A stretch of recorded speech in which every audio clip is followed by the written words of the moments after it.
This episode of the AFTN Soccer Show is brought to you by Recovery Family Law. Recovery Family Law is here to help you solve your family law problems.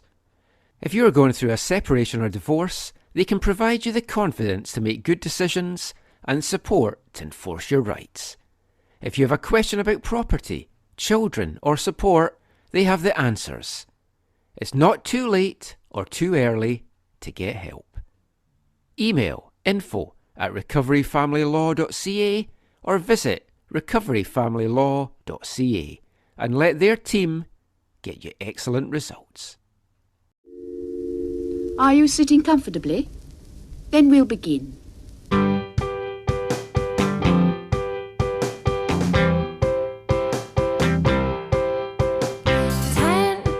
minutes left.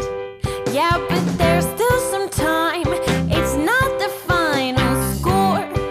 We need more than the numbers we're given. Show us you live and breathe the game. You're more than a name. That's what we came for. We can bring you more than the score. Every story. Let's take this thing off of the field into the real world, away from the numbers, away from the numbers. Welcome back, my friends, to the show that never ends. There's still time. The AFTN Soccer Show, broadcasting on CITR Radio 101.9 FM from the unceded Musqueam Territory at the University of beautiful British Columbia. I'm Michael McCall. And I'm Zachary Adam Eisenheimer. Yes, I'm not just doing it to myself, like that Radiohead song says. I'm back in Canada. It's wonderful to be back. It's wonderful to be back doing the show with Zach. Whether I'll make it through to the end, still awake, is another matter.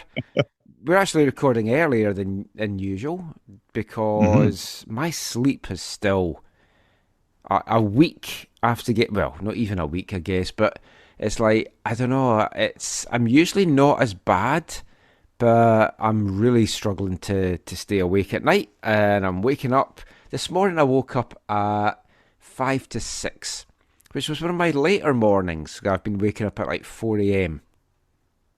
Not fun. It's not. At some point, it's going to all go into place, and I'll go back to going to bed at 3 a.m. and then waking up whenever. But yeah, it's nice to be back. I'm sure you've missed doing the show, Zach. Of course. I missed you, Michael. Oh, well, I saw you Wednesday night. That's true. Yeah, well, we'll come to that good. in part 3. Yeah. Yeah, it was nice getting back, getting to a football match right away. That was a Vancouver FC friendly. We'll talk about them in part 3. We'll talk about Whitecaps in part 2. And we're going to kick things off talking about international football. But that aside, how's your last couple of weeks been? It's been quite nice. Yeah, can't complain.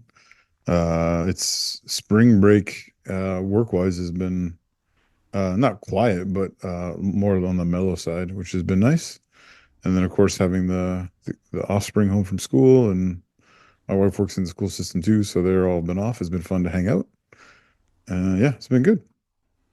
I was telling you this on Wednesday. I had a really fun flight back last Monday, where I've been flying for 30 years, and this has never happened to me before.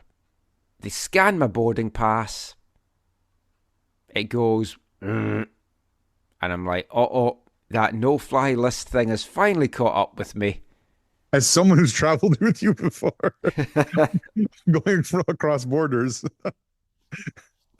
I can sympathize with you feeling like this might not go well. What's he done now? I thought it was because I had packed a 24-inch TV in my luggage. You did? Aha. I needed to get a UK TV home because my PlayStation doesn't work on my TV here. My PlayStation 2. and my VHS recorder. They're on 5, right? I've got a 5 as well. Oh, okay. But no, I've got a PlayStation 2, I've got my old VHS, and because it's different TV systems, I need a UK-based TV thing, which my old TV had that built in, but it's massive and is under the stairs just now, so I needed something a bit smaller. So when I was clearing out my dad's place, I saw he had a 24-inch TV. I thought, that'll fit in my suitcase. So the listeners are at least some of them want to know what games or what are you playing on PS2? Oh, I've got Dracula Resurrection. I set it all up just to make sure that everything was working, and I played FIFA 2003. Oh, how'd you do? I actually won in a penalty shootout. Who were you? AS Roma. Against? Real Madrid. Oh, okay. I just picked the first 2 teams that came up. Yeah. It was 0-0. It was 0-0 after 90 minutes. I cannot score in any football game. So you just went straight to shootouts, or you did the extra time? It just went straight to a shootout. Okay. I could have gone golden goal, but I felt I was going to be there forever. And so you wanted to shoot? Went to shootout, missed my first kick, and I was like, "Oh, this is great." Wait, was that with Totti? I don't know. Maybe. But I scored 4 of the next 5, and I saved a couple, so I was like, oh. Nice. So FIFA 2003 is clearly the good one. That's your jam. I also have, because my PS2 plays PS1 games, I've got NHL 94, which is a favourite one of my hockey games. That's a classic. Mm-hmm. Yeah. I used to play the Quebec Nordiques. Yes. I used to play that.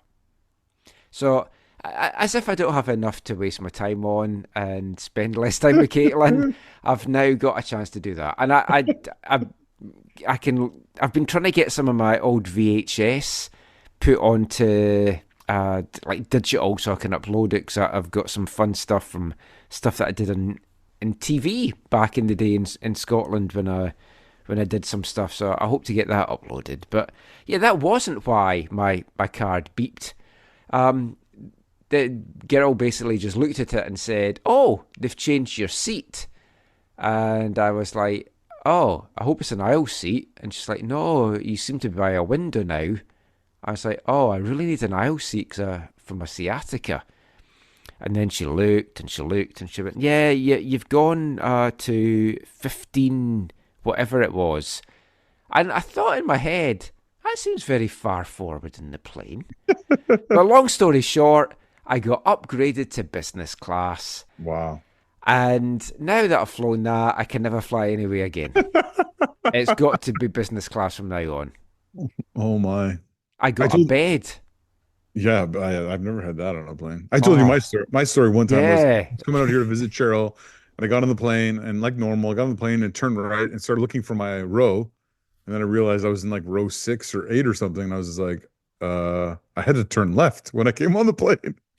And I was so afraid. Because I was so young, right? I was so young, naive. I was just like, the flight attendant came to me and I was like, I didn't pay for I didn't pay for this. I was like, are they gonna charge my credit card for this? And then they were like, no, don't worry. That they must have just upgraded you. Don't worry.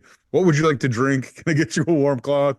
And by the way, you can pull the TV out on that arm in your or out of the box in your armrest or whatever, and enjoy the flight. It was amazing.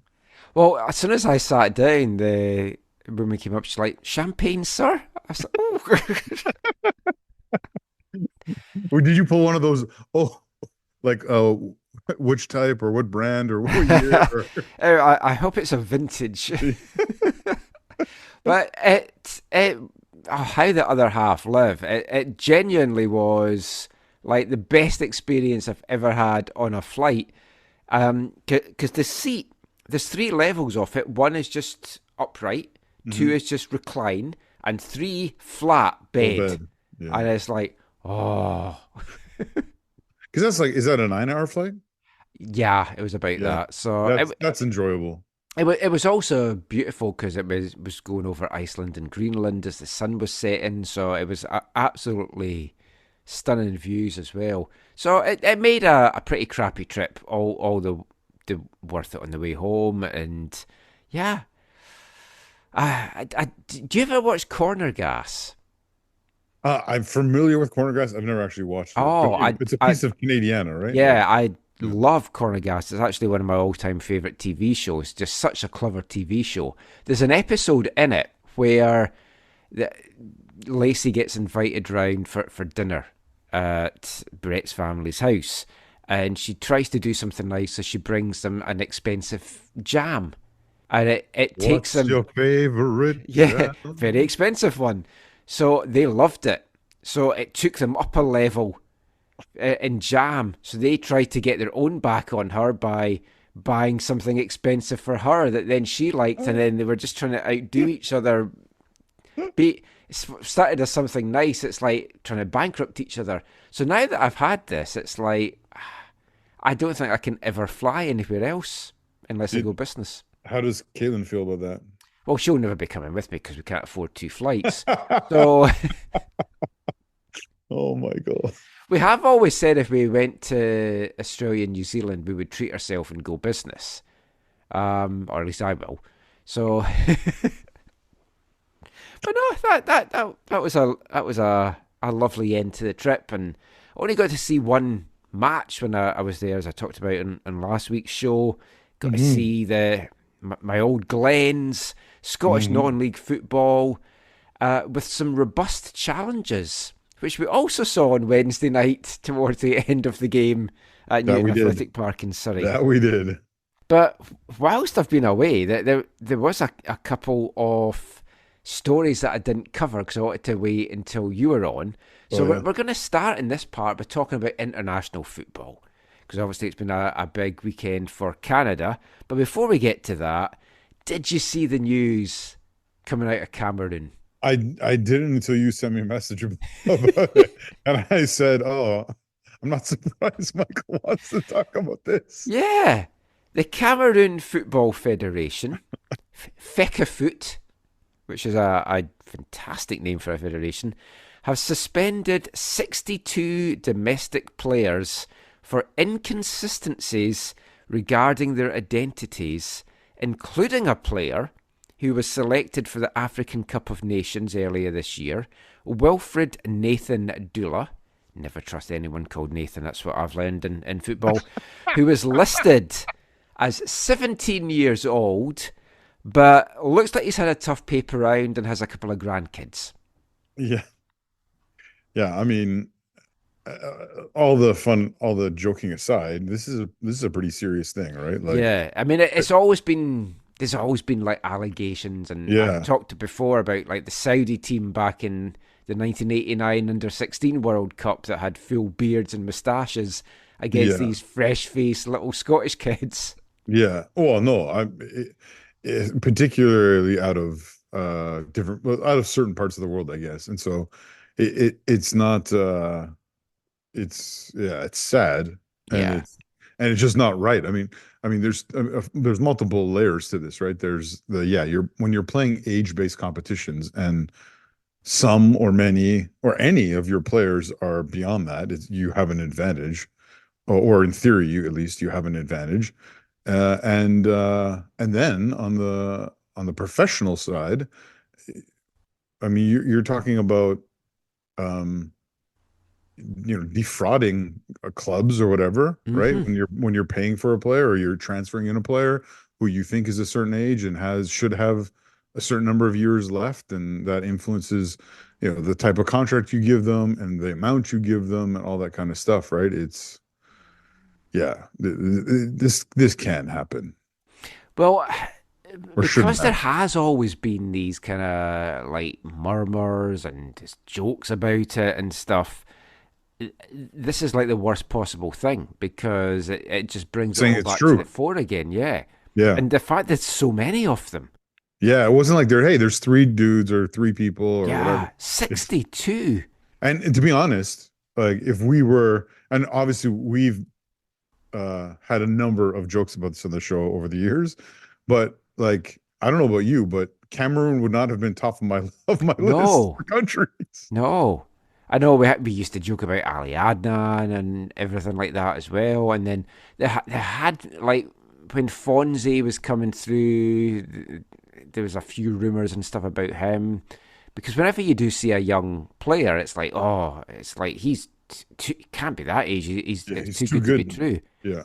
It's like in darts just now, there's a 17-year-old guy, and he was 16 at the World Championships, Luke Littler. And like he's an absolute sensation. He does, like, if anyone's not familiar with him, Google Luke Littler, and you would struggle to believe that he is 17 years old. He looks like he's got a couple of kids and has worked down the mines for like 20 years. Zach's Googling him just now. No, I'm not good, sir. I'm not good. Oh, I'm just laughing at your description of him.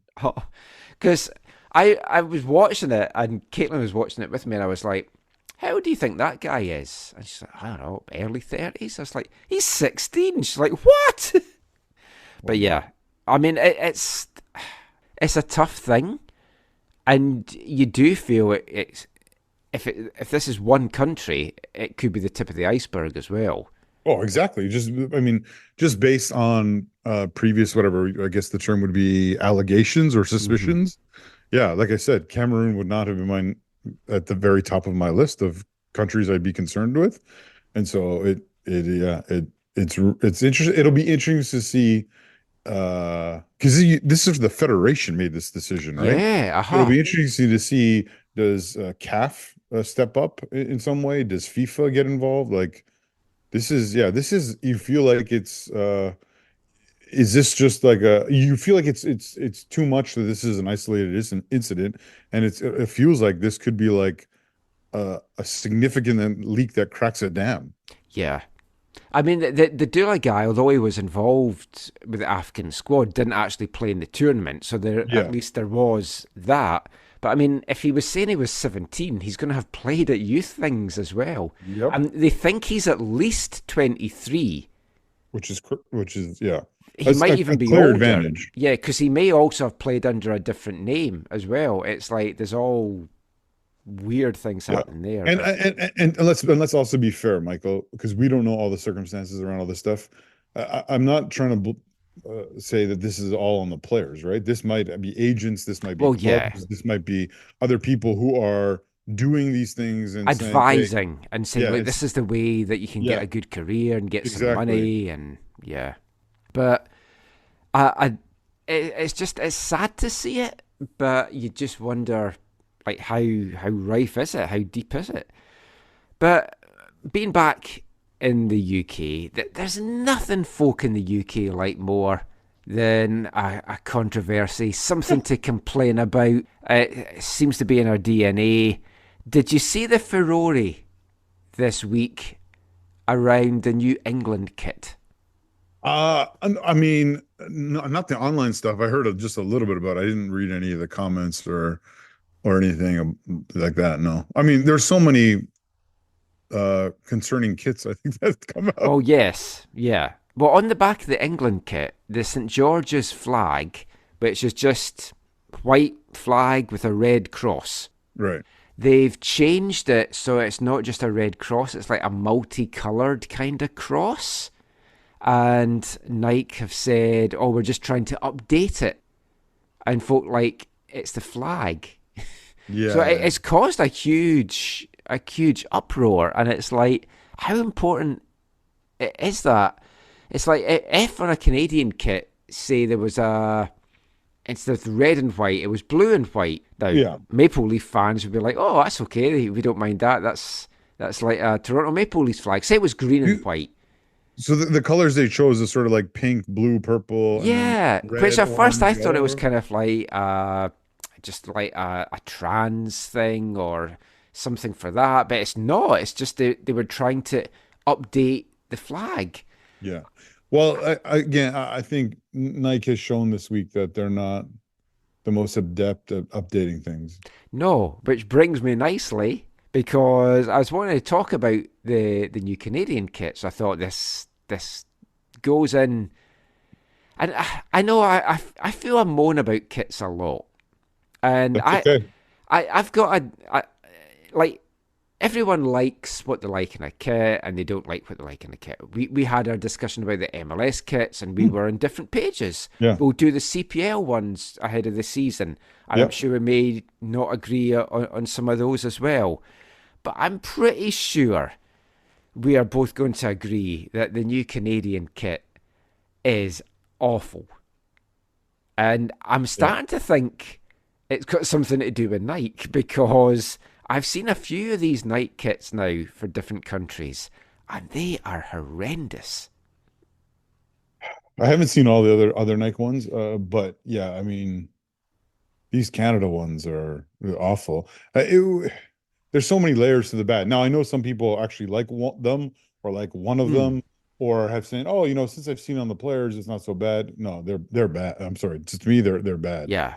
But we haven't had decent kits for, like, the kits the women wore at the World Cup with the Leafs. I loved that. That was a wonderful kit.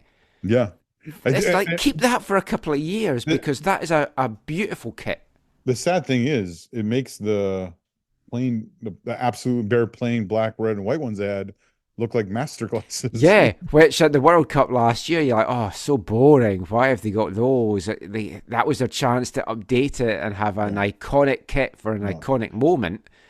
And now you look back in it and it's like, I missed those kits. I don't think Nike, or I guess the CSA, did themselves any favor by the teaser they put out, which was a teaser showing the inside collar of the word Canada, which is in the retro font of when Canada played at the World Cup in 86. And people were like, "Oh, we're getting a retro kit. This is going to be amazing." It was like, let's see this first before you get too excited. And man, I mean, there's so many things about it, Michael, that I don't like. Like it's like, let's count the ways. I mean, first off, I'm not a Nike person. I'll hold my hand. I'm an Adidas person, and we can talk about another human. I was going to say controversy in Germany. Yeah, that makes me even more angry, to be honest. But because Canada, whatever, I don't expect them to have nice kits. But anyways, no, I don't like Nike. But one of the things Nike has going for it is its iconic logo.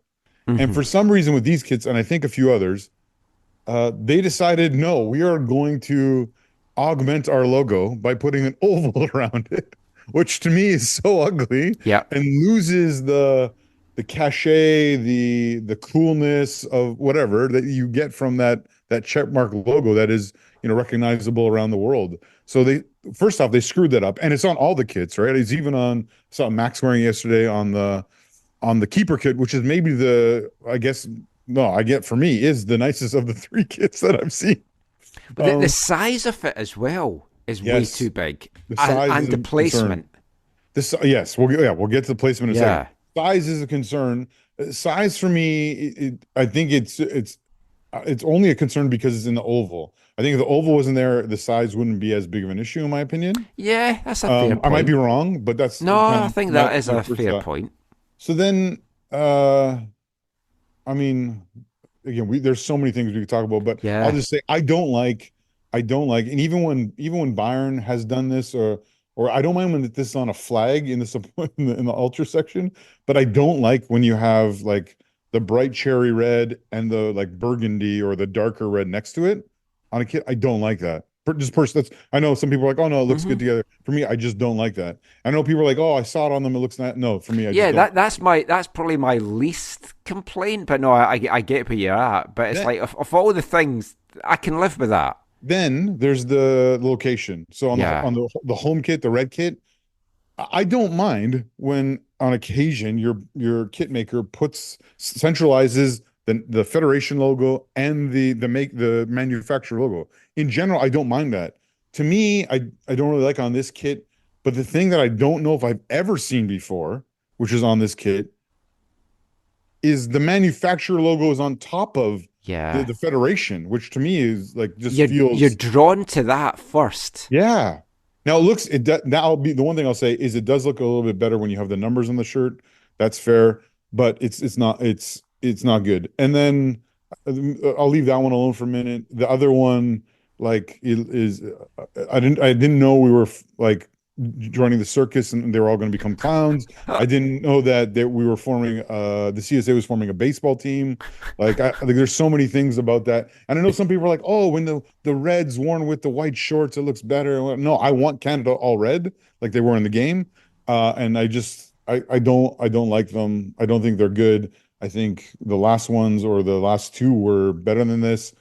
And the last thing I'll say is, and some people have talked about this in certain circles, but yeah, I don't know if I've said it. You can remind me. I don't know if I said this on the show, and I don't know if I'm really supposed to, but I'm just going to say it anyways. This is part of the problem with the CSA's mismanagement of the finances of Canada football. If there's one area that you can kind of like just shake your head, it's this Nike deal. Mm-hmm. Right? The CSB I get because they were furthering the game in the country, right? But the Nike deal, I've heard some people link it to Herdman. That I have no idea about. I can see them saying, hey, some of our players like Fonzie and I think Jonathan David are connected and whatever. I can see them saying, hey, let's go with Nike because it's the top two recognizable brand in football along with Adidas. I can see that. But the fact that what we've already talked about, no new kits for the World Cup, for the Men's World Cup were included in the deal is shambolic. Two, I mean, that's such a fundraiser. Right. Exactly. It's like they've just left money on the table by doing that. Right. And then people, as soon as you say that, people might say, well, that money goes to CSB anyway, so they don't care about it. But that doesn't help, again, doesn't help football in Canada. Two, the other thing is, and this is the part I don't know if I've talked about on the show before, people, sources with knowledge of the situation have told me that the CSA took the Nike deal, turning down a deal where they would have made at least $1 million. And this might have even predated the CSB deal. So this money might have meant for them directly, I believe. Wow. Now, so like this to me is one of those things where you can really hold their feet to the fire and say, how could you do this? So I don't know if they just expected to sell more and make more money off the Nike stuff. And I'm going to double check what we're talking here about when they signed that deal, if it was before the CSB deal, and I think it was.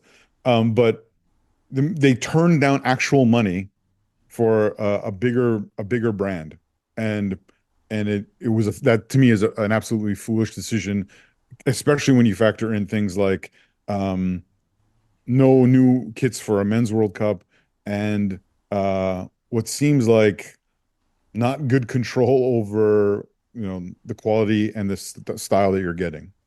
Well, the thing with the new ones as well, there's that kind of design through it as well. Yes, that looks really weird. The pinstripe white one, I just hate. It's just as soon as you look at it, it just looks so ugly to me. I'm not a big fan of stripes just in general, but the pinstripe ones, no. They're just two ugly kits, and there's no way I would buy either of them. And I've said before that there's been a lot of ugly Canadian kits in recent years. The best one was that blue one. And I really wish I'd bought that at the time, the special anniversary one that they brought out a few years back. That was a thing of beauty. But the kit that the women wore at the World Cup as well was fantastic. So why would you change that so quickly? Yeah, that's what I don't get either. The women's one is crazy. Yeah.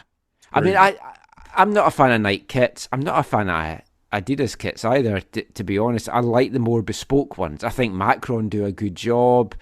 We've seen a number of other brands that bring out speciality kits for clubs around the world as well.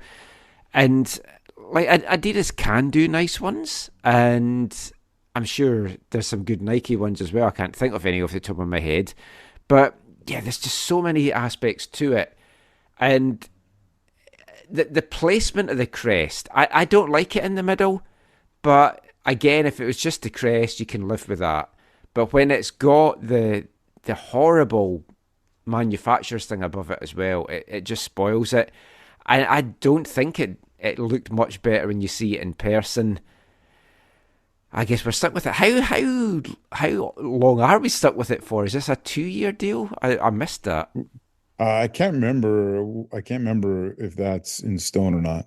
Hopefully, it's just one. The Nike deal looks like it's 2019 is when it started. So Mm, yeah, I guess maybe the time Canada Soccer was like, hey, CSB, this money goes to CSB mm. anyways.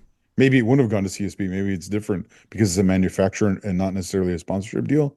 But my understanding is, yeah, they make no money from Nike.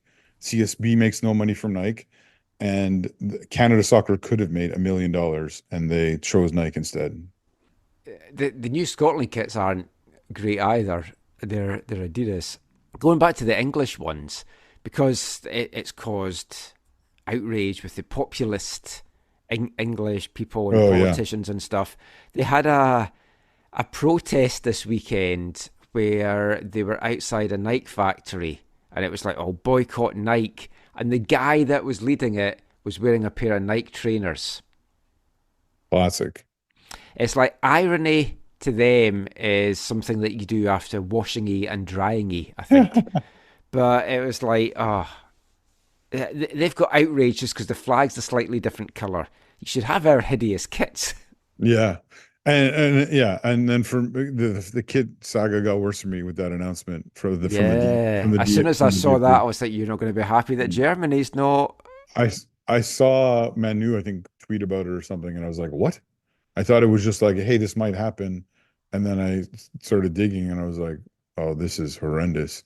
Now, this has been there's been the previous deal, there was all rumors like, oh, like I've heard in the 20 after the 2014 World Cup or something, in the like the 2010s or something, there was, oh, the DFB might switch to Nike, and it was like, no, I was like, they signed a new deal with Adidas or whatever.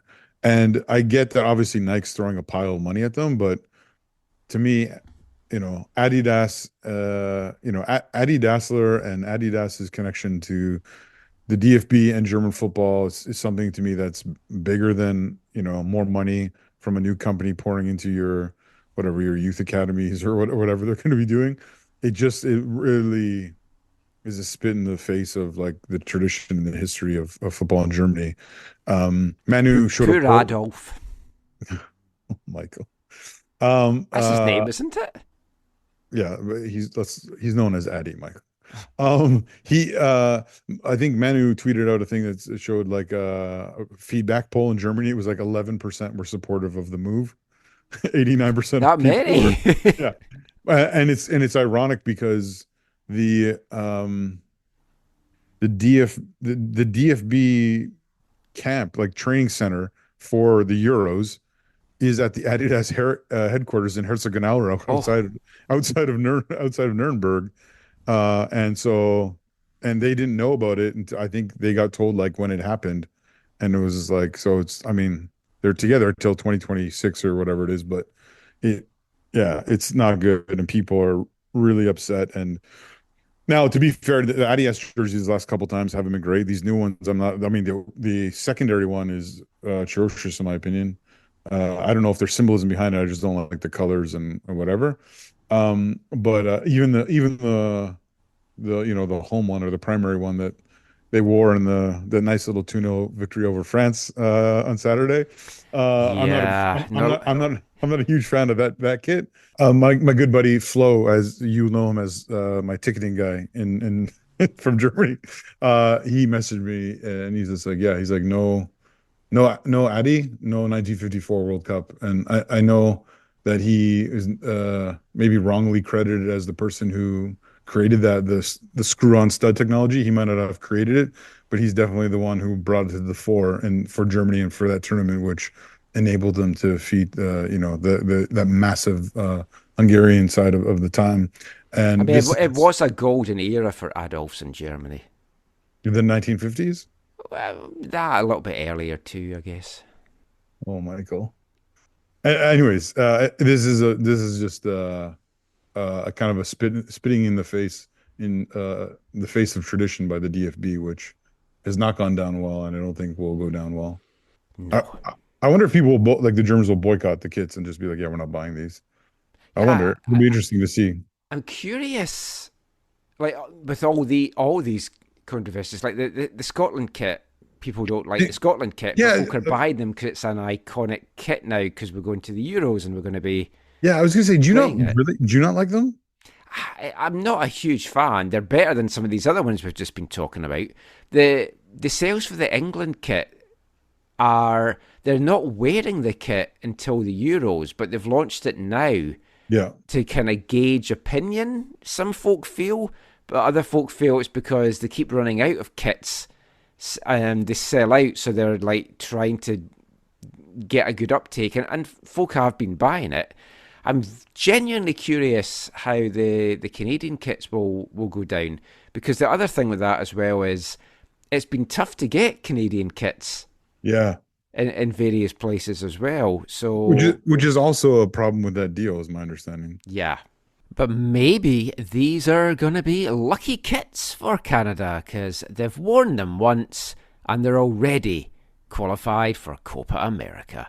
And we're going to be back chatting about that, looking at the Nations League final between the US and Mexico, which saw more controversy for Mexican fans on the international stage. And we'll bring you the first of our 2 penultimate songs from this month's Album of the Month. And we'll be back with all of that after this. Hi, I'm Theo Baer, and you're listening to the AFTN Soccer Show.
Welcome back to the AFTN Soccer Show on CITR Radio 101.9 FM, brought to you in partnership with recoveryfamilylaw.ca, your one-stop shop in Surrey for all your family legal needs.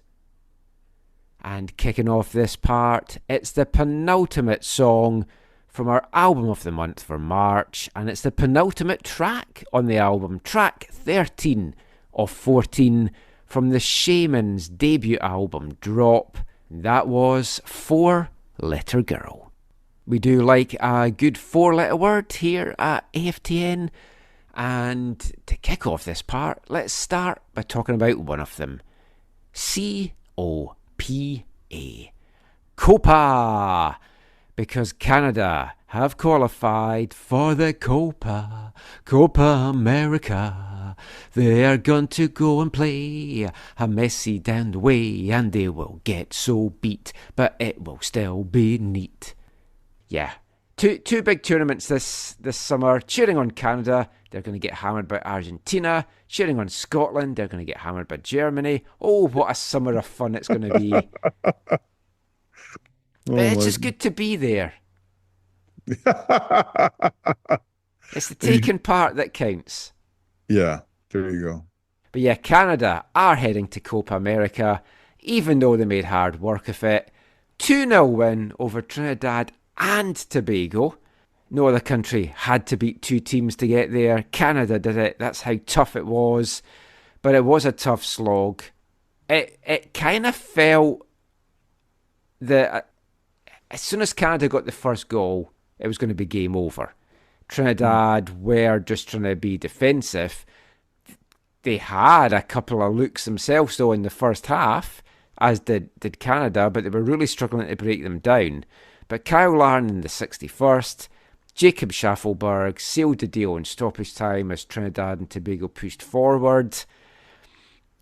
They didn't look great. It's not a performance that's going to make you think they're going to go to Copa and really shake things up, but they got through. Yeah, job done. So Yeah. that's good. I think some credit needs to be shown and given to tomorrow for well, no, like he could have just Michael. He could have just said, okay, we're bringing back everyone, Vittoria and Borean and Yeah. Junior and whatever. And he said, no, what needs to be done is we need to begin to chart the new course that is the pathway to 2026, and none of those guys can be a part of it. Or I mean, I guess in my opinion, especially Borean and probably Vittoria, I would assume Junior as well. But I think he deserves credit for that. And then even some of the decisions he made there, and Eustachio captain, right? Didn't give it to Davies. I think that was probably the right thing important. to do. Yeah.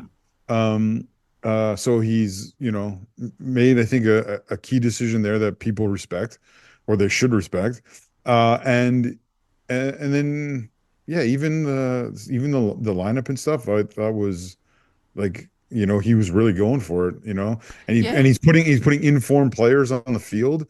Well, I think that's another reason. Then, Junior wasn't there because he's not been lighting it up at Aberdeen. No. He's been okay, but No, it's but not Ubo's been lighting international it up. quality.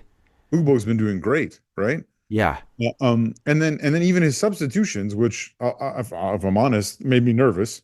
Yeah. I thought Schaffelberg was fantastic in his little cameo. He's another informed player, right? And who's also shown well for Canada, going back to, what was that, the CONCACAF Nations League final or semifinal final, right? But yeah, I think I'm not saying Morrow deserves the job, and I don't even think he'll get it. But I think he deserves credit for doing a good job in seeing this through. Obviously, everyone was disappointed about what happened against Jamaica, but they, at the second chance, they didn't fall that hurdle, right? So no, but I think Jamaica then showed against the US that they're not a poor team, and they were very unlucky in that. You could almost say robbed a little bit in that. Yeah. A total aside, did you see Leon Bailey's comments about the Jamaican Federation? Yes, he's now taken a break from international football. Oh, but a chosen one from himself, by himself? That I don't know. Right. The Jamaican squad, though, was interesting as well, because I don't know why Javane Brown didn't get a call up. He get called up again, yeah. He's been in good form with the Whitecaps. Yeah, and he's done well for when he's been played for Jamaica, yeah. So I thought that was an odd one, just as an aside. But yeah, going back to Canada, they struggled. Some players didn't look at their best. I mean, Max is clearly now the new number one. He didn't have a lot to do, but he kept a clean sheet and was commanding at the back. So that's a positive sign. You have to feel that is it's Crepeau going forward now, and we're probably not going to see Borean back, or will we see Borean back this summer? I don't think that would be the right move. Even if a new coach comes in, I think he can. There's people he can talk to that can fill him in on what that looked like, and help him make a decision about moving forward with the younger keepers. And I just think he should. What did you think of Real Madrid's Alphonso Davies? That's not funny, Michael. I'm trying to enjoy the last the final few games that he has, that Fonzie has at his greatest football club, Bayern Munich. I saw a lot of comments after it saying that they need a coach that's going to rein in his individualistic attitude. Yeah, I mean, this is it's a little frustrating because this is a question that really like should be asked of him, right? In these pre and post game interviews. I don't know, you've seen them, you've watched them, you've been a part of some of them without the ability to ask questions. Yeah. Like, yeah, because it just feels like this was different than some of the other games, some of the qualifiers, and even at the World Cup, where it feels like he tries to put the whole team on his back. And again, he probably feels pressured to do so in some regard. But yeah, he doesn't play the same as when he's playing for Bayern Munich. Obviously, a caveat to that is that at Bayern Munich, he's surrounded by, some near world-class players and an overall higher caliber team. No one's questioning that. And it's a lot more quality around him. It's a lot more quality that he's playing against as well. And the big thing is that I think he's also playing with more of a defined role when he's at Bayern Munich. So I think there's a coaching element to it as well. But yeah, I think with Canada, he just continues to try and do too much. Even as we're watching the game, we're just like we love I love Alphonso Davies, right, Mike? You know that. But I'm just like, he shouldn't be taking all of these corners. Like Steven I don't care. You want an in-swinger? Okay, maybe occasionally, but no, like Estacio should be delivering these corners,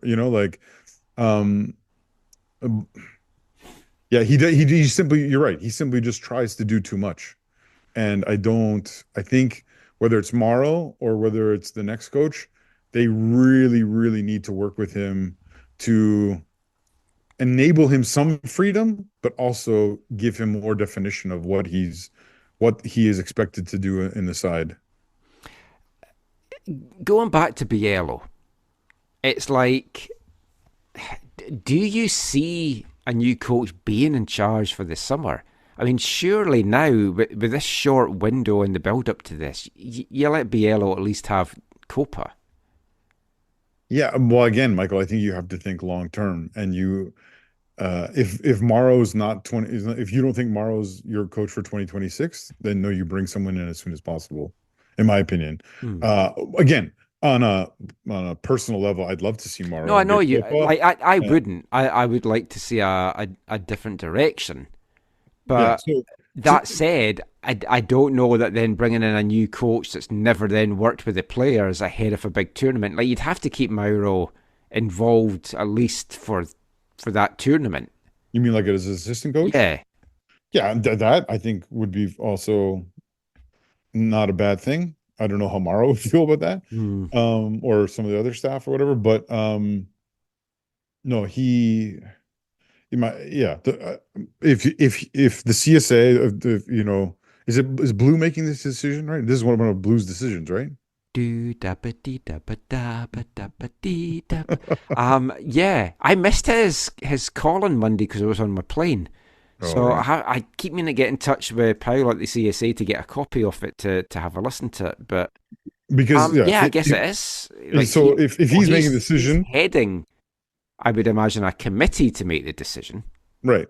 Regardless, the decision makers on this need to answer that question. Is Mauro Biello the coach for 2026? If your answer to that question is no, then you need to.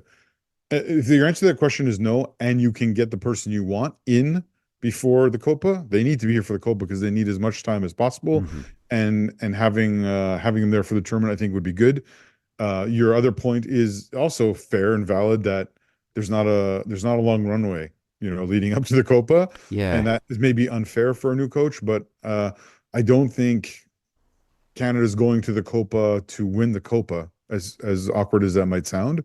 Canada's going there to gain even more a big tournament experience. And so to do that with the person who's going to lead them in 2026, where there is expectation to get out of the group stage, where there is expectation probably to win the opening knockout round, this would be invaluable experience, you think? Well, I mean, if you look at the task ahead at Copa, like we now know Canada will kick off the tournament against the World Cup champs, Argentina, Mm-hmm. June 20th in Atlanta. They follow that with a game in KC against Peru 5 days later. Then 4 days after that, they take on Chile in Orlando. So it's 3 tough games. Mm-hmm. And from what we've seen in recent games, if they can get anything out of any of those 3 games, that would be a bonus. It is a kind of learning experience, and to see how they shape up against some of the top South American talent. I mean, the Argentina game on paper does have the potential to be a horror show, but I mean, are you thinking of going down for it? No.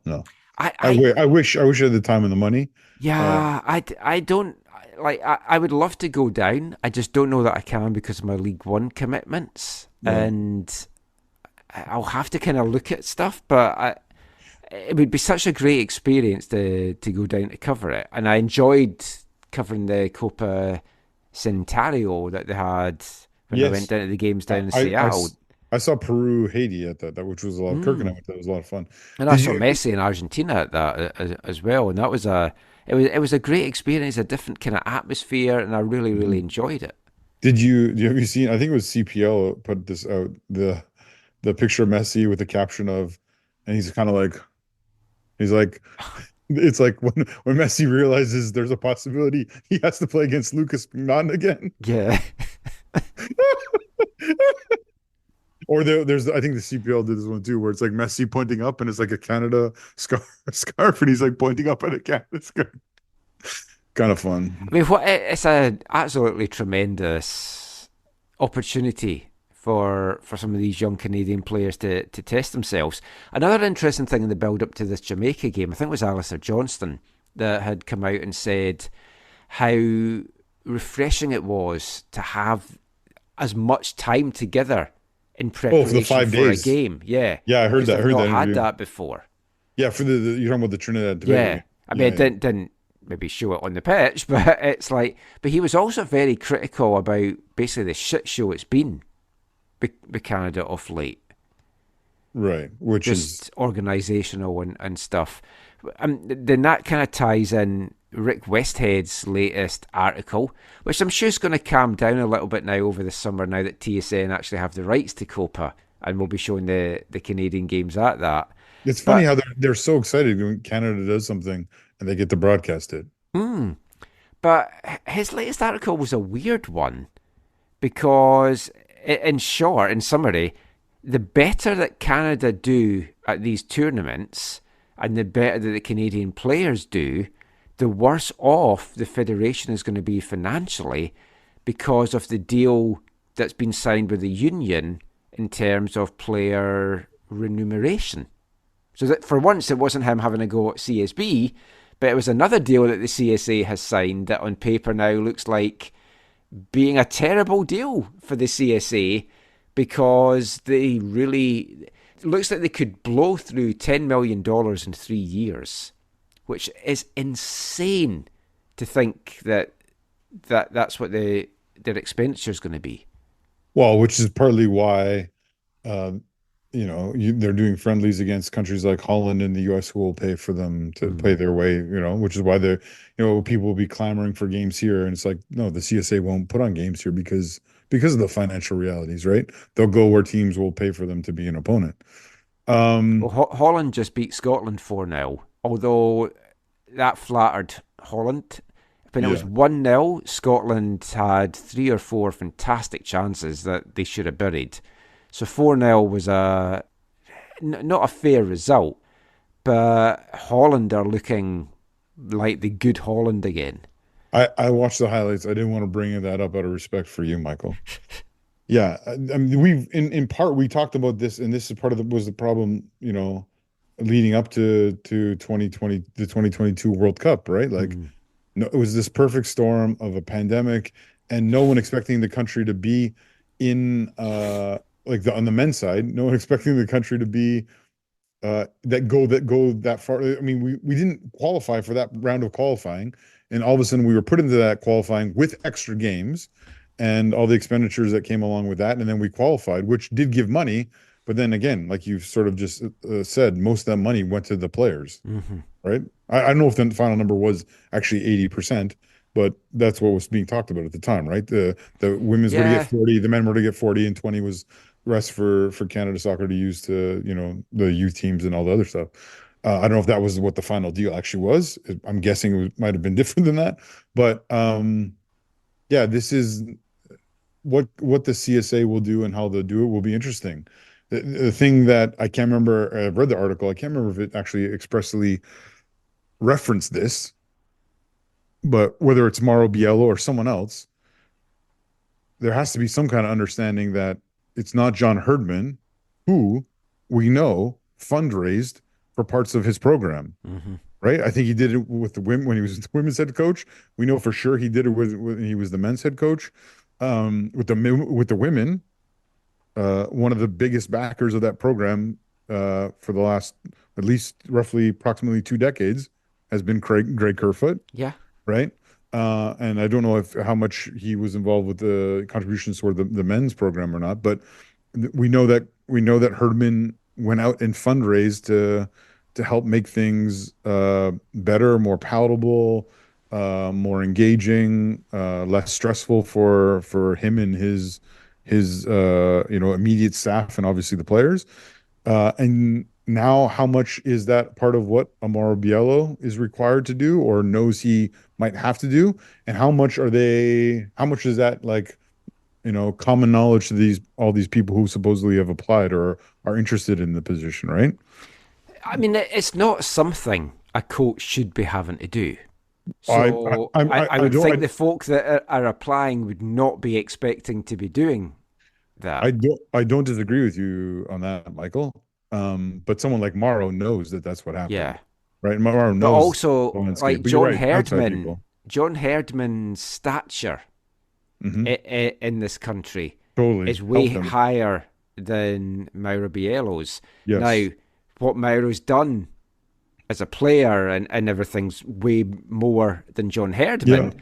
But name recognition and stuff, like, oh, hi, it's John Herdman here. I'm looking to raise money. Oh, hi, John. Hi, it's Mauro Biello here. Sorry, who? I'm being a little flippant, but that is ultimately what it is going to be like. If you had a Jose Mourinho that was in charge, and it's like, it's the special one here. Oh, here, take my money. So it is like, if you are expecting the coach to do that, they need to get a name in. But a coach should not be expected to do that. But when you think how much money when you think how much money John Herdman raised and how much the federation's still in a poor financial state, it would be so much worse, or their preparation would have been so much worse. I agree with you that they shouldn't have to. We do know that's the reality. The other thing we don't know in this, Michael, I have no idea. I have never heard any kind of figure put to it, is how much money did he actually raise, and what was his? Yeah, that's true. What was it specifically for? Was it for better flights? Was it for better accommodation? Was it for more time? Hey, who just get upgraded to business class. It's like, it's free. Anyways, I mean, it is frustrating to read these things coming from a source that fails to back the Canadian game in a meaningful way, and I think that can't be said enough. Yeah, and it will calm down this summer because they have the rights. And will it though? I think it will for the summer. Because did they stop during the World Cup when they had the rights? Maybe it did. I think they did actually, yeah. Because the only controversy thing was the CBC guy that had the pop at Fonzie and stuff. But yeah, we'll see what happens. It's always a lot of fun, using that in inverted commas, to talk about Canada and Canadian soccer. But it does seem to be moving in the right direction finally. And like I say, I'll try and get hold of Kevin Blue, da and his conference and see what he said in that. We'll talk a little bit about that. Did you watch the Nations League final tonight, US and Mexico? I was preoccupied today. I was busy with family, work and family. This might shock you. Mexico were trailing in about the 85th minute when the game got stopped for discriminatory chants from the Mexican fans. Deja vu, eh? Yeah. It had been going on during the game, and it always seems to be about the 80-something minute that they seem to stop this. Mm-hmm. So then they stopped it for what seemed like an age. It felt like 5 minutes.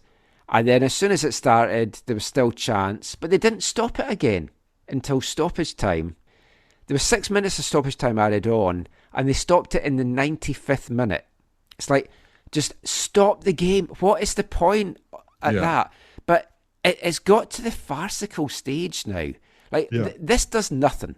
It doesn't stop the chant. I fully understand why they're doing it. I fully back why they're doing it. It's got no place in football. But this is not the way to deal with it. It is not working. It's like clockwork. Oh, they're getting beat. We're going to get the chance. Just to be clear, Michael, you're fully for the actions of CONCACAF and the officials and what they're doing. Yes. Did I not make that clear? No, I just want to make you've been misunderstood in the past. Condone, condemn. Yeah. There's a very fine line between those two words. It's spurred Football Violence Awareness Month. But maybe it'll inspire. No, maybe it won't inspire. Shaking his head. I'm sure I can find some songs about that. But it is farcical now. It's not doing anything. And the fans, they were just enjoying it because as soon as the game restarted, every time the keeper had the ball, it was like, oh, and you knew what was coming. Yeah. And it's like, if you stopped it. Was it 2-0? It was 2-0. So they stopped it for step one. And then they stopped it in the 95th minute for step one again. And it's like, that's not how steps work. There's a big gap here. Yeah. And in between those, the 10 minutes in between, there had been the chance as well. So I don't, it's just, you stop the game. It's the end of it.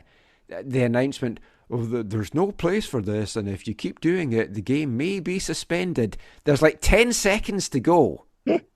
Greg Berhalter was over, like, saying, what's the point of this? Just, like, stop the game. And I don't know what the answer is, but this is not the answer. Yeah. And we saw it with Canada, how disruptive it can be. Mm-hmm. And, I mean, Mexico didn't get back in it, but say it had been 1-0 at this point and they did it, and then they get this going in stoppage time again. It can be used to the advantage. The only way to deal with this is to either dock points in competitions or to kick them out of competitions. And it's got to that stage now, because this does nobody any good at all. Yeah, I agree. And it will be really, really interesting to see if CONCACAF / FIFA take any further stand or take new action. They've closed the games, which they then try to have as women's games and stuff like that. And it's like they've done these things and it's done nothing, because you're playing in a foreign country with people that's going and they think it's just a bit of fun, and then they're not understanding the damage it could possibly do to their federation and to their team. Yeah, and it's only, I think, when because they know there's been no teeth. Yeah. And that's why they're like, oh, we can do this. It's just going to be a little bit of money, or there'll be a game or whatever. So it needs to be more. But this helps no one at all. And it just infuriates the players. It spoils it as a spectacle. And so many folk just left after the first stoppage as well. It was crazy. But let's move away from the international scene. We'll get into the club scene now as we talk Vancouver Whitecaps. And we'll be back with that and the final song from March's album of the month after this. Hi, I'm Damir Kralak, and you're guys listening to AFTN Soccer Show.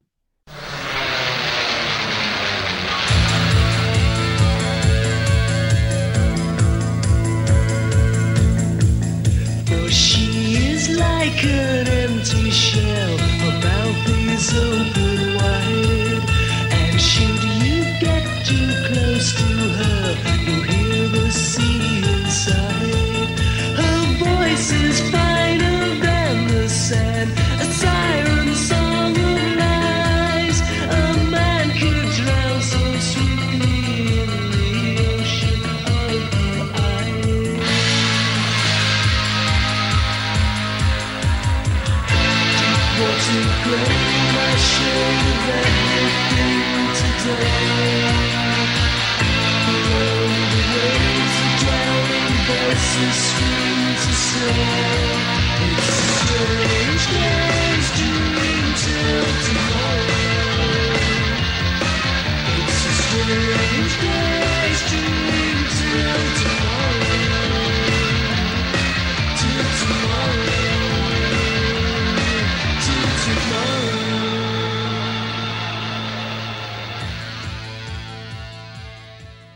Welcome back to the AFTN Soccer Show on CITR Radio 101.9 FM, brought to you in partnership with recoveryfamilylaw.ca for all your family legal needs.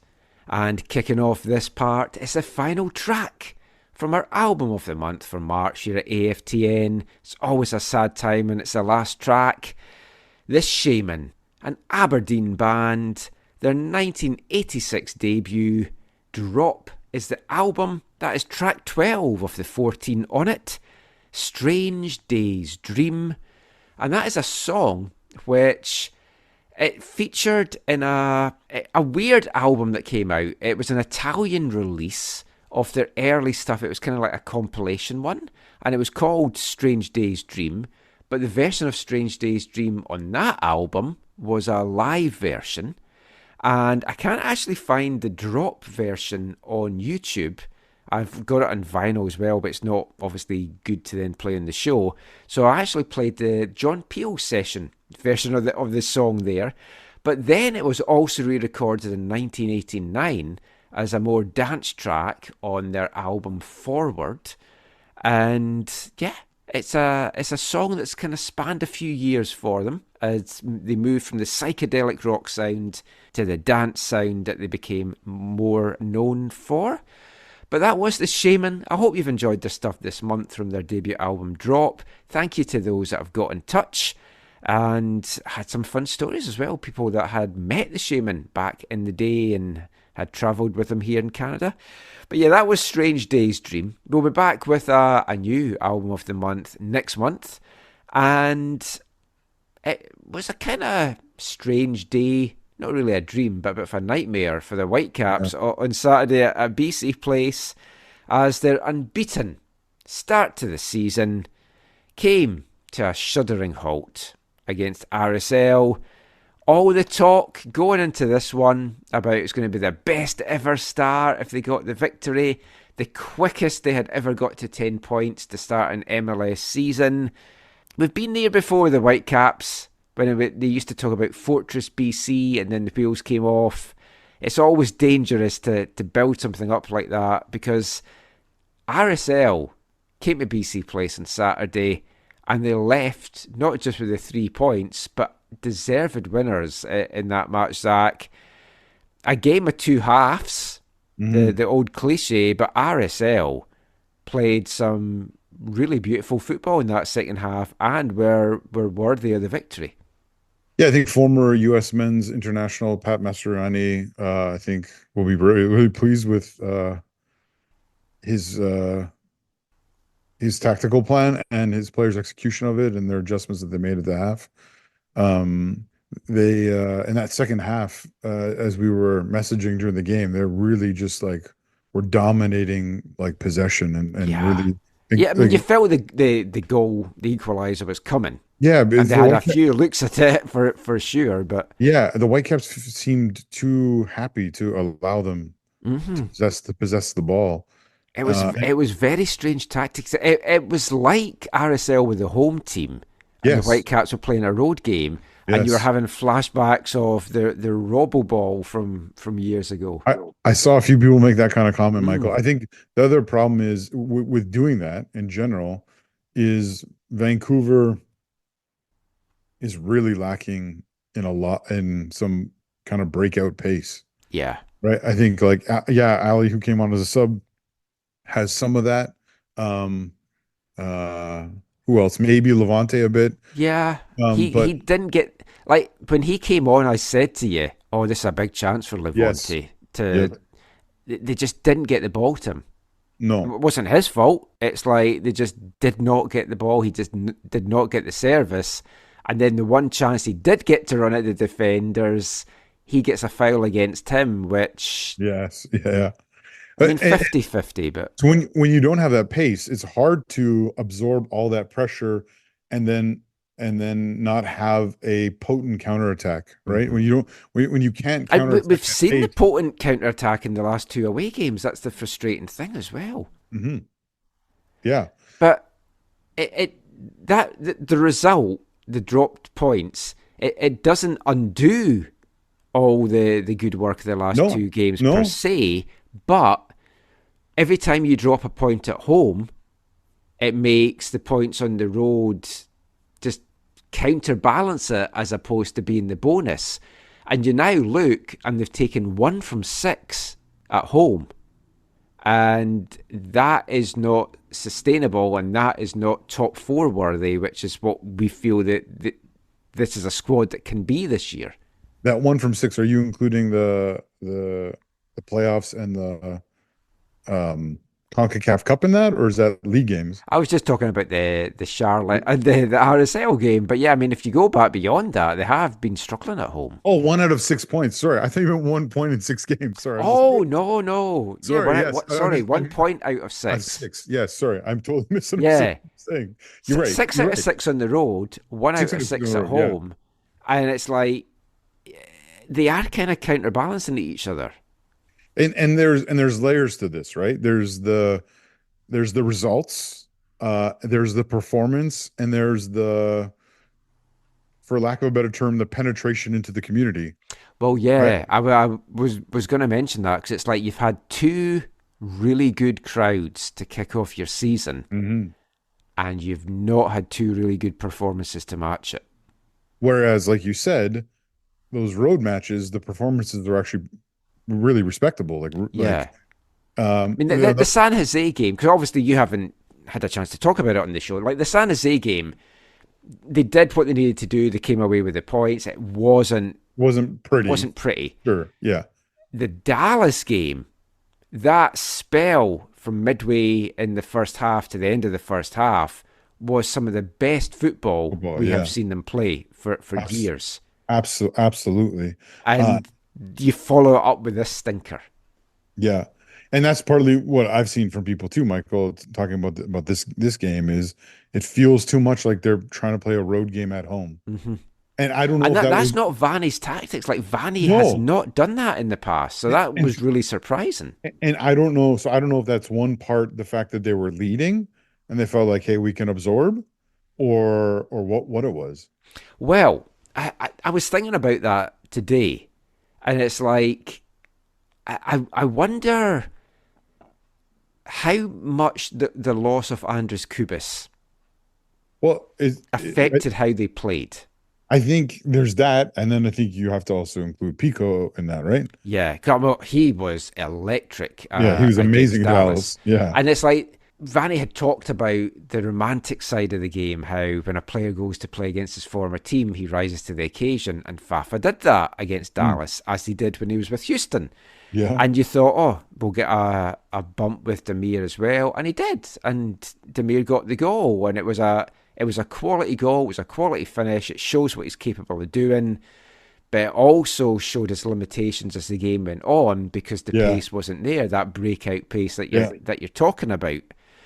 And then, like the way the game started, the first 20 minutes, for about the 3rd game in a row, maybe even the 4th game in a row, the Whitecaps weren't really at the races, but they weren't also under the cosh. And I thought RSL enjoyed the possession in the opening stage of this game, but what I thought the Whitecaps did really well for the first half of the first half was they quickly pounced on any loose balls. They were the first team there to all the second balls. Their recovery play, their positioning, their movement to get to where they needed to be was perfect. And it's what Vanny spoke to us about pre-season, and it's everything he's wanted the team to do, how they react when they don't have the ball. That was all great. And then I thought they're going to come on to like they did against Dallas. I think one part of this is, yeah, they did that, and they did it even though they were missing Kubas, like there was a good spell. Uh, the fact that they couldn't keep on doing it, do you think, uh, does that lie at the doorstep of one of this season and part of last season's whipping boys in Alessandro Schopf? He didn't have a great game. And he has been up and down this season. Berhalter as well, though, because like you look at the defense, and they had the best defensive record going into this week in MLS, best in the West, joint best throughout the league, and that back three has been phenomenal. And Matias Laborda again, I thought was excellent. So was Ranko. Blackman maybe the worst of the three, but still had a decent game. And then you wonder how much Kubas factors into those three having had such a good start defensively. Because as much as I've sung Berhalter's praises in the last 6 months and how he's performed and how he's come on, there was a big gulf in class with him being in for Kubas, and him and Schopf didn't have the same kind of thing that you've got with Kubas and Schott for Kubas and whoever. Obviously, Schopf scoring away from home and helping get that win in San Jose was huge. And maybe, I think, lightened some of the criticism on him this year. I think it's Kubas gone, and the Schopf-Berhalter combination for the game didn't help. But one other part to that, I think, Michael, is that I don't think Pedro Vite is suited to that role when he's not next to Kubas. Right, when he doesn't have Kubas, he has shone beside Kubas, and you think of that Tigres game in Langford, he was outstanding. Yeah. But this was not one of his better games. He looked a little bit lost out there at times. Yeah, but he wasn't alone. No, but I think when you put him next to Kubas, it's totally different. Yeah, some of Berhalter's passes as well were going astray, and just didn't feel on the same page at times with where the movement was going to be. I mean, Schopf had a good chance. He had a header where, I mean, you could argue that was a penalty because there was definitely contact as he went to head the ball. But for me, probably 50-50. And then before that, the first chance of the entire game, Raposo, who cut in so well from the left and then cut inside again, and that curling shot, when he was the only one that seemed to have any spark in the opening bit of the game.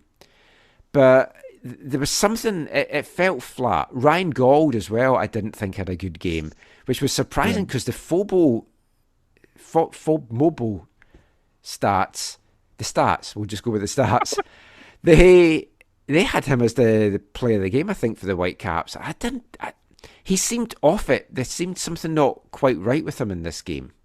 And again, how much of that is like structural, formational, tactical? Because I think the intent was, as opposed to, like, the way it was drawn up and the way it looked like it played out mostly on the pitch was him and White behind Krylak, as opposed to Gold behind the two of them. And so I don't think that's where he's set up best to succeed. And I think, to be fair, he still worked hard. He tracked back defensively, made some big plays. Oh, he had some great flashes, some great passes, but he wasn't himself going forward in general. And then, I mean, we'll jump ahead a little bit here, but losing Brian White to a possible concussion, nothing's confirmed as of the time of recording. They've got to get him all checked out. I mean, that's concerning. And as soon as he went off, it's like for any criticism that you can give him for the chances that he doesn't take, the team was flat after he went off. And he's also, I don't know that the role of him feeding like a Krylak is the best role for him. Well, we talked about when the goal happened, right? It was a great run from Krylak, great timed run, and a great pass from White. So you have to give him all the credit in the world for that. But like you just said, I don't think that's why you have him in your team and where you want him. Like, No. you don't want that to be his primary role in your team. I mean, if and you've it got looked like White that's and what he was set Krylak in for. the team, you want them as your front two for Yeah. me, giving you two outlets for the Yes. through balls to go to. Yeah. And a handful. I mean, if we look at the goal, 33rd minute, the opener for the Whitecaps, 5-pass move from Yohei Takaoka to Krylak to the back of the net, quick movement. One of the few times in the first half that they really showed some quick movement. Nice passes, bang, bang, bang, bang. The through ball from White was spectacular. And like in the stadium, because of where my seat was, I thought Krylak was offside. Krylak thought he was offside because when you watch the replay, he's looking over his shoulder for a long time. He's just waiting for that flag to go up. And I messaged you. I'm like, no, not Yeah, even, when I watched it back when I got time. home, I was like, oh wow, that was so well timed. Yeah. The pass and the run by Krylak as well. Oh, yeah. And the cool, calm, collected finish as well.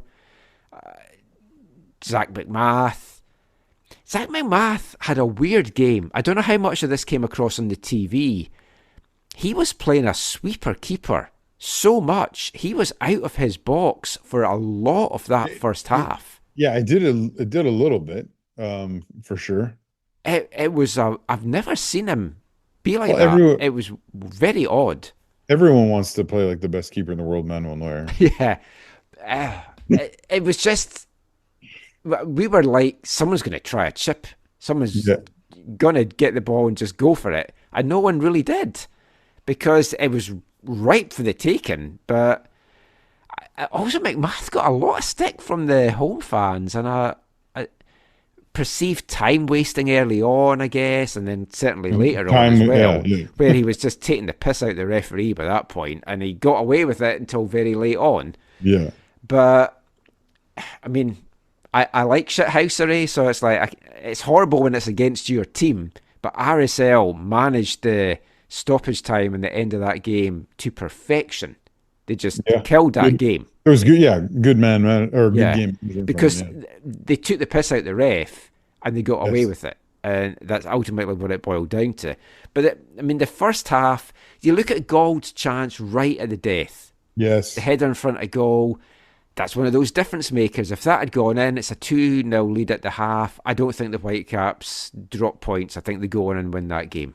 I agree for sure. It was like a momentum shift there at the half.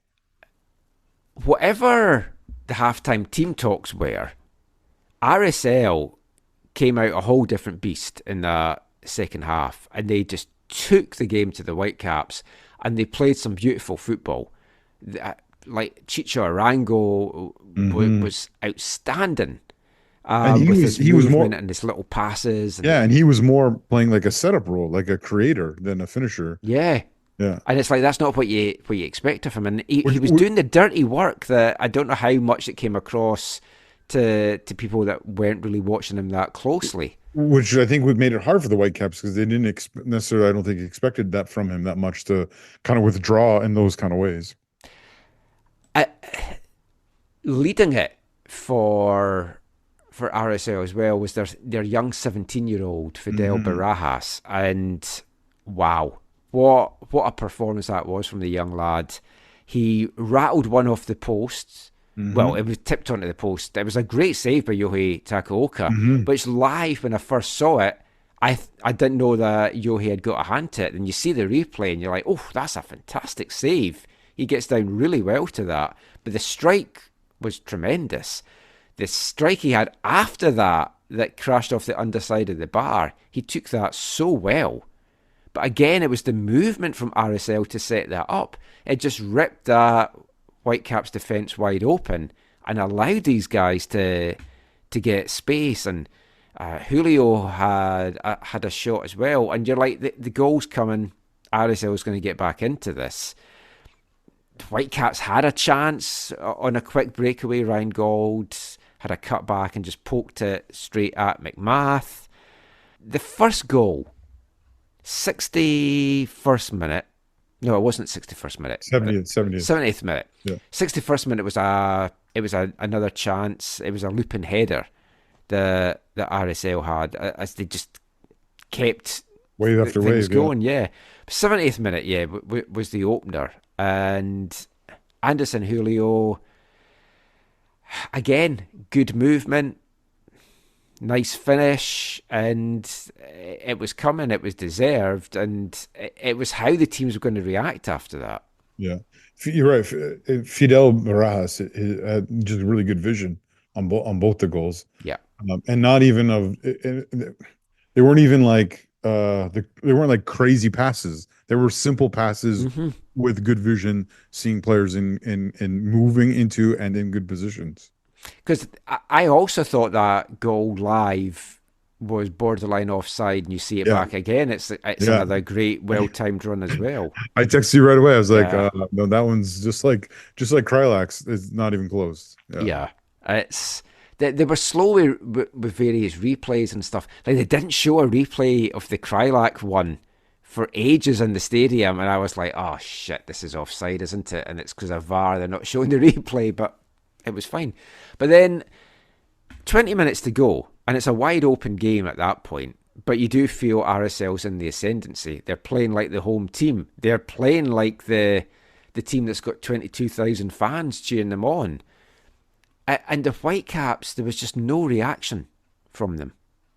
Now, there had been the subs, and we'll come to Ali and stuff in a sec, but RSL got the killer blow. It was much like last year's home opener, where RSL came, did the business in the second half in a short spell, left with the 3 points. This time, what a goal this was. It's when I first saw it, I thought, oh, was that a cross-come shot? Did he mean to go for it? And then you see it back, and you're like, oh, he went for that, the placement. But again, the initial ball from Arango to Barajas at the back of the box, the little touch inside from Barajas, and the finish was just absolutely outstanding. And I know questions will be asked to Takaoka because he was off his line, but listening to Doley on the post-game show, Doley makes a good point as a goalkeeper of you'd have to have been right on your line at the back post to have stopped that, and no keeper is going to have positioned himself there. No. Yeah, I saw some people expressing frustration over Takaoka on the second goal, and yeah, I agree with Doley. Like, it was a beautifully placed shot, right? Like, it was pinpoint, and just a beautiful piece of football overall. Like you said, the build up from Marengo to Barajas, the simple layoff, and then the young Katranis, Yeah, the Greek guy. He's Greek, right? With a beautiful. Yeah, I think that was his first MLS start as well, and like he'd had a good game overall. I mean, we both felt there was more goals in the game. Oh, in that because last, it had opened up, and there should have been more goals in the game. Well, in the last 10 minutes there, I think at some point I texted you, I was like, there's going to be 2 or 3 more goals here. Yeah. Now we come to the subs. Now, Ali Ahmed, I said in last week's show, I totally get that they're not rushing Ali back, and that's sensible. It's a long season ahead, and you don't want anything to happen that he breaks down, because he's so important to this team. And you saw it in this game. You said when White went off, they went flat, and I don't disagree with that. But then later in the game, Ali was another spark plug for them. Well, yeah, I'm not trying to compare him to Alphonso Davies. No. But I'm trying. I am in one way, in that when he's on the ball, there's a buzz in the stadium. Totally, yeah. Everyone's anticipating it, and you saw some little flicks, you saw some little touches, the shoulder goes down, the pace. There was a long ball towards the end, just long ball forward, and it's like Ali's not the favourite to get to that, and he just puts on the jets and gets the ball, and then dances inside and just couldn't get the shot off.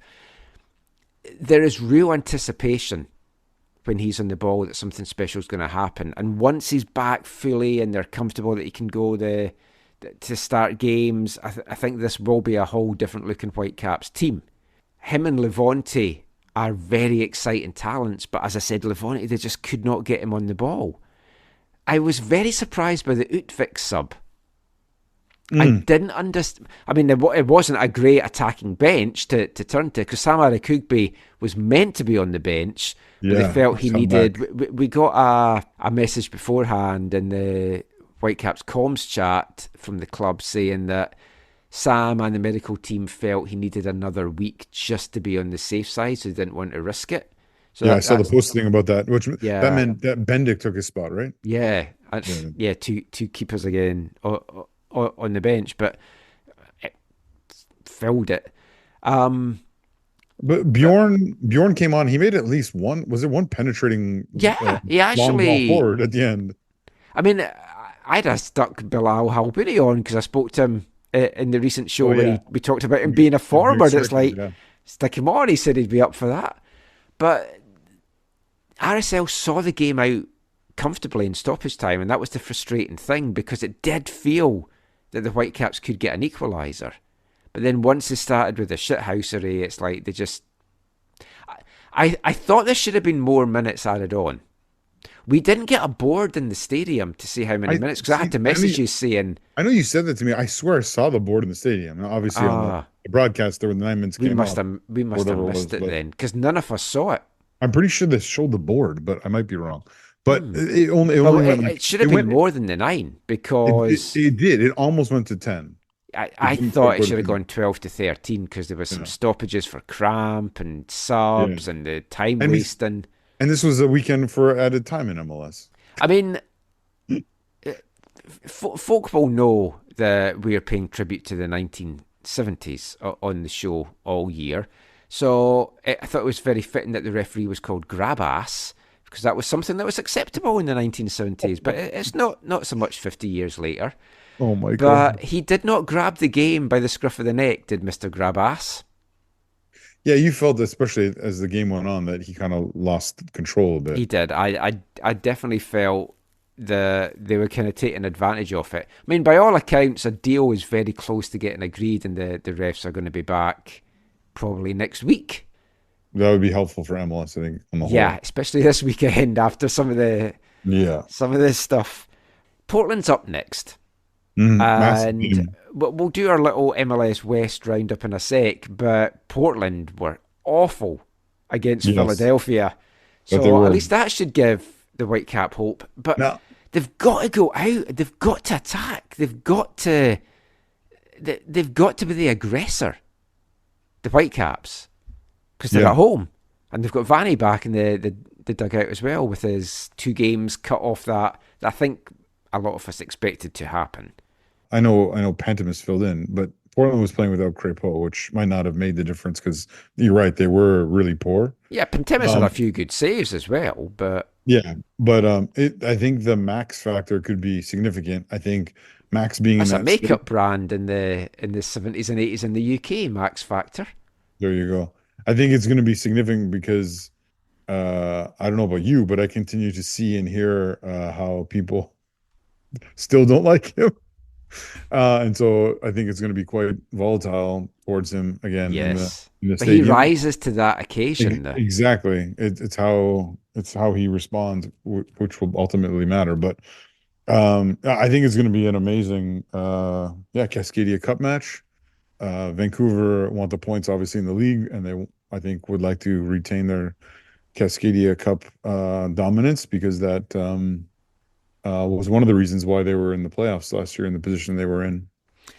Yeah, because it's like, if you win those games, I mean, Portland and Seattle's clearly 2 of your biggest rivals, just for getting into the playoff spots. And Portland, they looked really poor against Philadelphia, and it finished 3-1 in the end, and it could easily have been more. And I mean, the 2-goal difference kind of flattered Portland a little bit. Didn't they also, was it the Portland game? I watched all the Western Conference highlights this week. It was Portland, right? The guy missed a sitter at the back post when it was 0-0 or 1-0. I swear it was Portland. I don't remember. I think it was Zuparic, the big center back. Oh, do you know what? I I just realised I only started watching it. I watched it live from when it was 1-0. Oh, okay. I'm pretty So sure he yeah, I missed didn't like a see what wide happened before open. that. I think he missed a wide open. It could have been a bit of a different game, but yeah, ultimately they were not that good. I mean, but we'll look at some of the games around the West, and then there's a game from the East I definitely want to talk to you about. Before we go there, can I ask you one other thing? Sure. I just want to. I saw a comment online. I can't remember if you made it in one place or more than one place, but a listener to the show, old friend Andrew Delbar. Mm. I think in part frustration, but in part also to give context. Oh, I know what the comment is. Yeah. Okay, where he said, just a reminder, right? The Whitecaps spent zero money in the off season. On transfer fees. On transfer fees. Sorry, on transfer fees. Yeah, Yeah. that's important to stress that. They have spent money. They brought in Kylak and other players that they're paying wages to.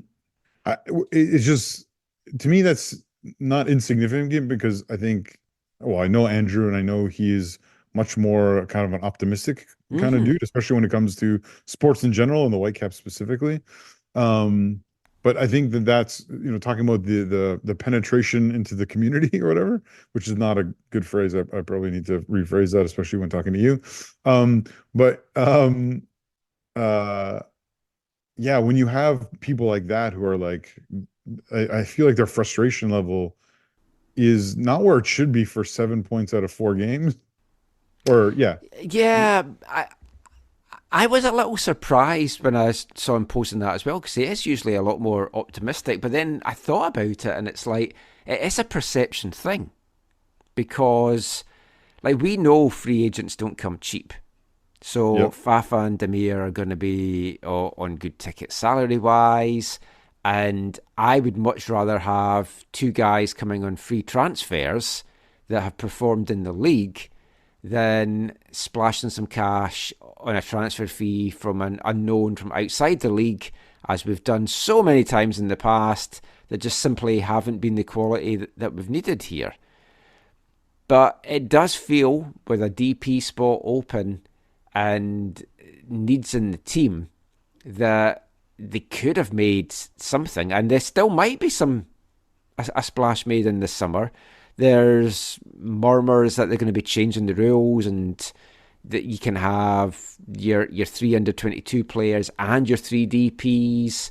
And we spoke about, we think a lot of clubs are going to be very busy in the summer, but we're bringing DPs in because they haven't so far. And I do get the frustration, but if we'd got anything out of the game yesterday, I don't think you would air that. You might think that, but it wouldn't be as big an issue. Yeah. And to me, it isn't an issue. If you get the right player, whether you're paying a transfer fee or not, that's all that matters. Now, you can then argue, have they got the right players? Because about 30 seconds before Damir Krylak scored, I'd actually said to Har, he's not having a good game. He's looking a little bit slow out there. And then he just exploded and got the goal. And I don't know how much we'll see Damir as a starter or how much we should be seeing him as a starter. He might still be finding his feet a little bit. But out of the 2 attacking signings, Fafa looks far more exciting as a starter and as that spark. But it does feel that our midfield is lacking something. Yeah. I just think, like, when you have people who are generally so positive, expressing things, I just found that really interesting, along with what you said before in terms of almost 30,000 in the first game, over 22,000 in this game, and this is a multi-layered special year. The 50th anniversary is huge for the club, and the Messi factor, right? Like, a lot of a lot of extra season tickets were purchased here because people knew they wanted to go to that game, have access to that game. In probably a smaller number of cases, sell their tickets to the game to pay for their rest of their tickets or whatever, right? But like all that's gone. There's all this heightened all these heightened things into the season. And I think someone like an Andrew, Andrew's not a guy who needs. Andrew's not a person who needs a big name person who's performed in Europe to satisfy him.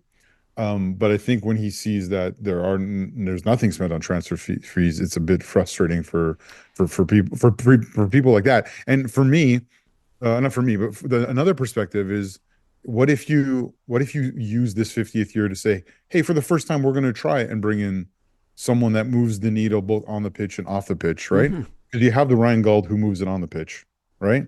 You have a Kubas in that DP slot who, in a different way, has moved it on the pitch. Why not use Yeah, like because folk were saying, because Kubis is really just a TAM player and he's not getting paid. And it's like, who cares what he's getting paid? He's performing on the pitch. I think the fact that he could or potentially should be a TAM player. Yeah, they could buy him down and free up 2 DP spots. Exactly. But I mean, is that Axel's kind of, without saying these words, I'm paraphrasing what he said, like the DP tag is, as we've said a lot, a big anchor around players' necks. And the guys that we've brought in that's had the DP tags that haven't performed makes you a little bit wary of it. Yeah. And to tie this into the first part of the show, another factor in all of this is in July or August at the latest, hopefully within the MLS window of things, is there an influx of funds coming from the sale of Alphonso Davies to a Real Madrid? It's 20%, I think. Some people have said 20%. I don't know what the actual number is. But, and then, I mean, how much is that? And then how much actually gets to Kerfoot and the Whitecaps, and how much is kept by the league, and what I know they changed it, but yeah, I think most of it, if not all of it, goes to the Whitecaps now. But yeah, that's part of it. But then how much of it can they use on players? Yeah, that's the other part. But anyways, and how much do they want to use on players? That's another very valid perspective or valid piece of information. But that, I wonder if that does weigh in on any of this. It's like, okay, we know we have this spot. We know we have the potential of this influx of cash. Let's use it in that, like, because I can see Axel, that's how he's playing this, right? Obviously, you can't say that publicly now, but it feels weird that they're to coincide with the 50th year and this huge year for the league with Lionel Messi, that there's not also this, hey, let's also do something special. Well, I mean, but having said all that, again, 7 points from their first 4 games is nothing to shake your head at, right? It's much better than last year, much better than the year before. There's been great improvement. We haven't talked about it yet, but this also now ends Vanny's suspension, right? Yeah. So he'll be back on the bench for the Portland game. So there are all these, there are a number of positives as well. Interestingly, I might play this audio actually maybe in the next show, because I'd like to follow up with him about this as well. So he did his weekly media thing this week, and he spoke about the suspension ending, and he basically said he's actually enjoyed watching the game from a different viewpoint, and it's given him a different understanding of how the game's playing out, and he might, for some games, actually spend one half not in the dugout and one half up high watching the game. And I get what he means, because when I first started watching the games from the press box, I was like, wow, you get a whole different perspective of what's going on here. Totally. And you can watch all the runs and all the movement. So he's enjoyed that. And got to give a good hat tip as well. Michael D'Agostino, I think, he's done a fantastic job with the team. And it's a shame his last game ended this way and he didn't get something from it. But the other results this weekend, pretty much everything went favourably for the Whitecaps. Totally. They're still sitting third in the West. Yeah. They're just 3 points off top spot. Now, they are one of, let's see, 1, 2, 3, 4, 5, 6 teams on 7 points just now. Yeah. And they are also 2 points away from being outside of the playoff positions as well. That's how tight everything is. But it's been a good start to the season. It's an early start to the season. We were missing a couple of key players. Obviously, so were RSL and other clubs as well. But there's been a lot of positives. It's just the nature of a football fan. It's the highs and the lows. Mm-hmm. When your team does well, you're cock-a-hoop. A bad result, and it's all doom and gloom. And it's like, I've lived my whole life like that as a football fan. It's just the nature of the beast. But I don't think there's a lot to be totally negative about just now. But it does feel that the Whitecaps still maybe need another couple of pieces and a difference maker in a DP spot could really be the difference between this being a top 4 team and not being a top 4 team. But I think you're right. If we look at some of the other results in the West, Orlando sort of Austin 2-0, and Austin looked really bad in this. I know it's a long trip to Orlando and everything like that. They look a shadow of the team that they were a couple of seasons ago. Yeah, they again still smallish sample size, but it's not looking positive for the team in green in Texas. I don't know how they turn it around either without a big influx of talent coming in, because there's just nothing there. Well, there have also been cries for Wolf's Head, right? Mm-hmm. I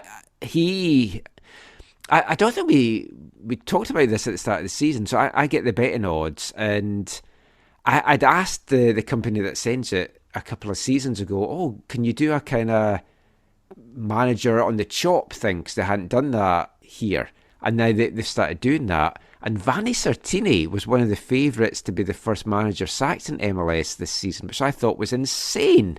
Well, that's someone who doesn't understand his place in the local community / the club, and are just looking at, starting the first 6 games suspended. Surely he'll be odds on favorite to go, because if they do poorly, he'll be gone. Yeah, I mean, for me, Greg Vanni would have been right up there, depending on how the Galaxy were going to have started, and obviously we'll come to them in a sec. They've started very well, but Josh Wolf now, he is going to be concerned, you would think.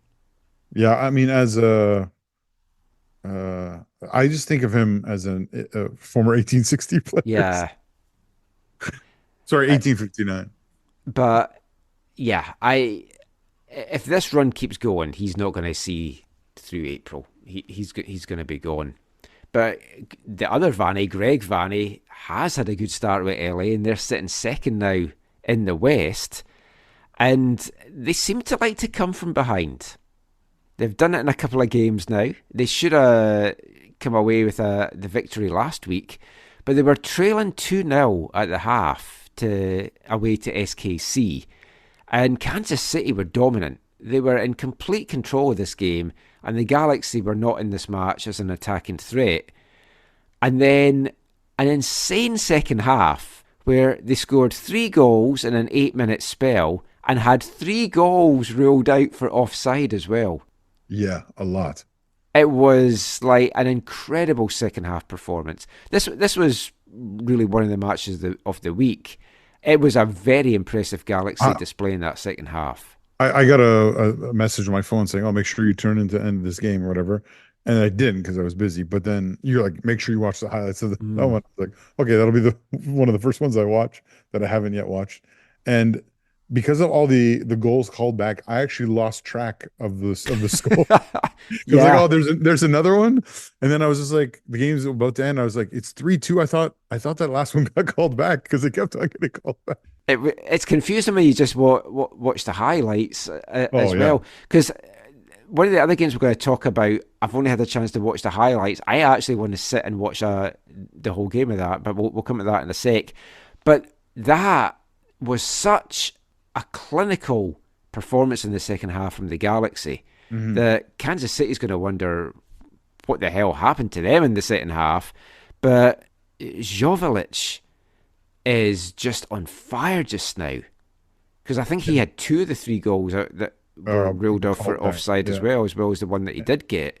And like you said, Ricky Puig is playing great. Yeah, Ricky Puig is just making that team tick. The straw that stirs the drink. What's going on with your boy? Is he injured?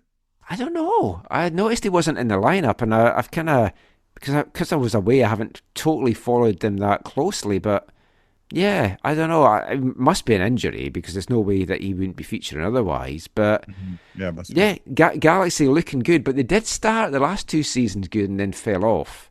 So it's how they do in the second half that is going to be the key for them. Now, St. Louis came away with a very good 2-2 draw against a pretty in form DC United side. Christian Benteke's been on great form for them. Got another goal in this one as well. And Yarrow gave St. Louis the lead. Then 2 goals from DC gave them the lead at the half before Klaus tied it up with the equaliser in the 70th. It was a good performance from St. Louis. I thought they would have a drop-off this season. And they have a little bit, but maybe not as much as I thought. They were hit with injuries in this, and I thought it was very telling as to where Jake Nerwinski sits in the pecking order now. They had a lot of injuries in this one. Tim Parker was out, and Nerwinski still only started on the bench. So he's out of favour, I think, at St. Louis now, much to Har's chagrin. Or some might say, playing the role that the level that he's at.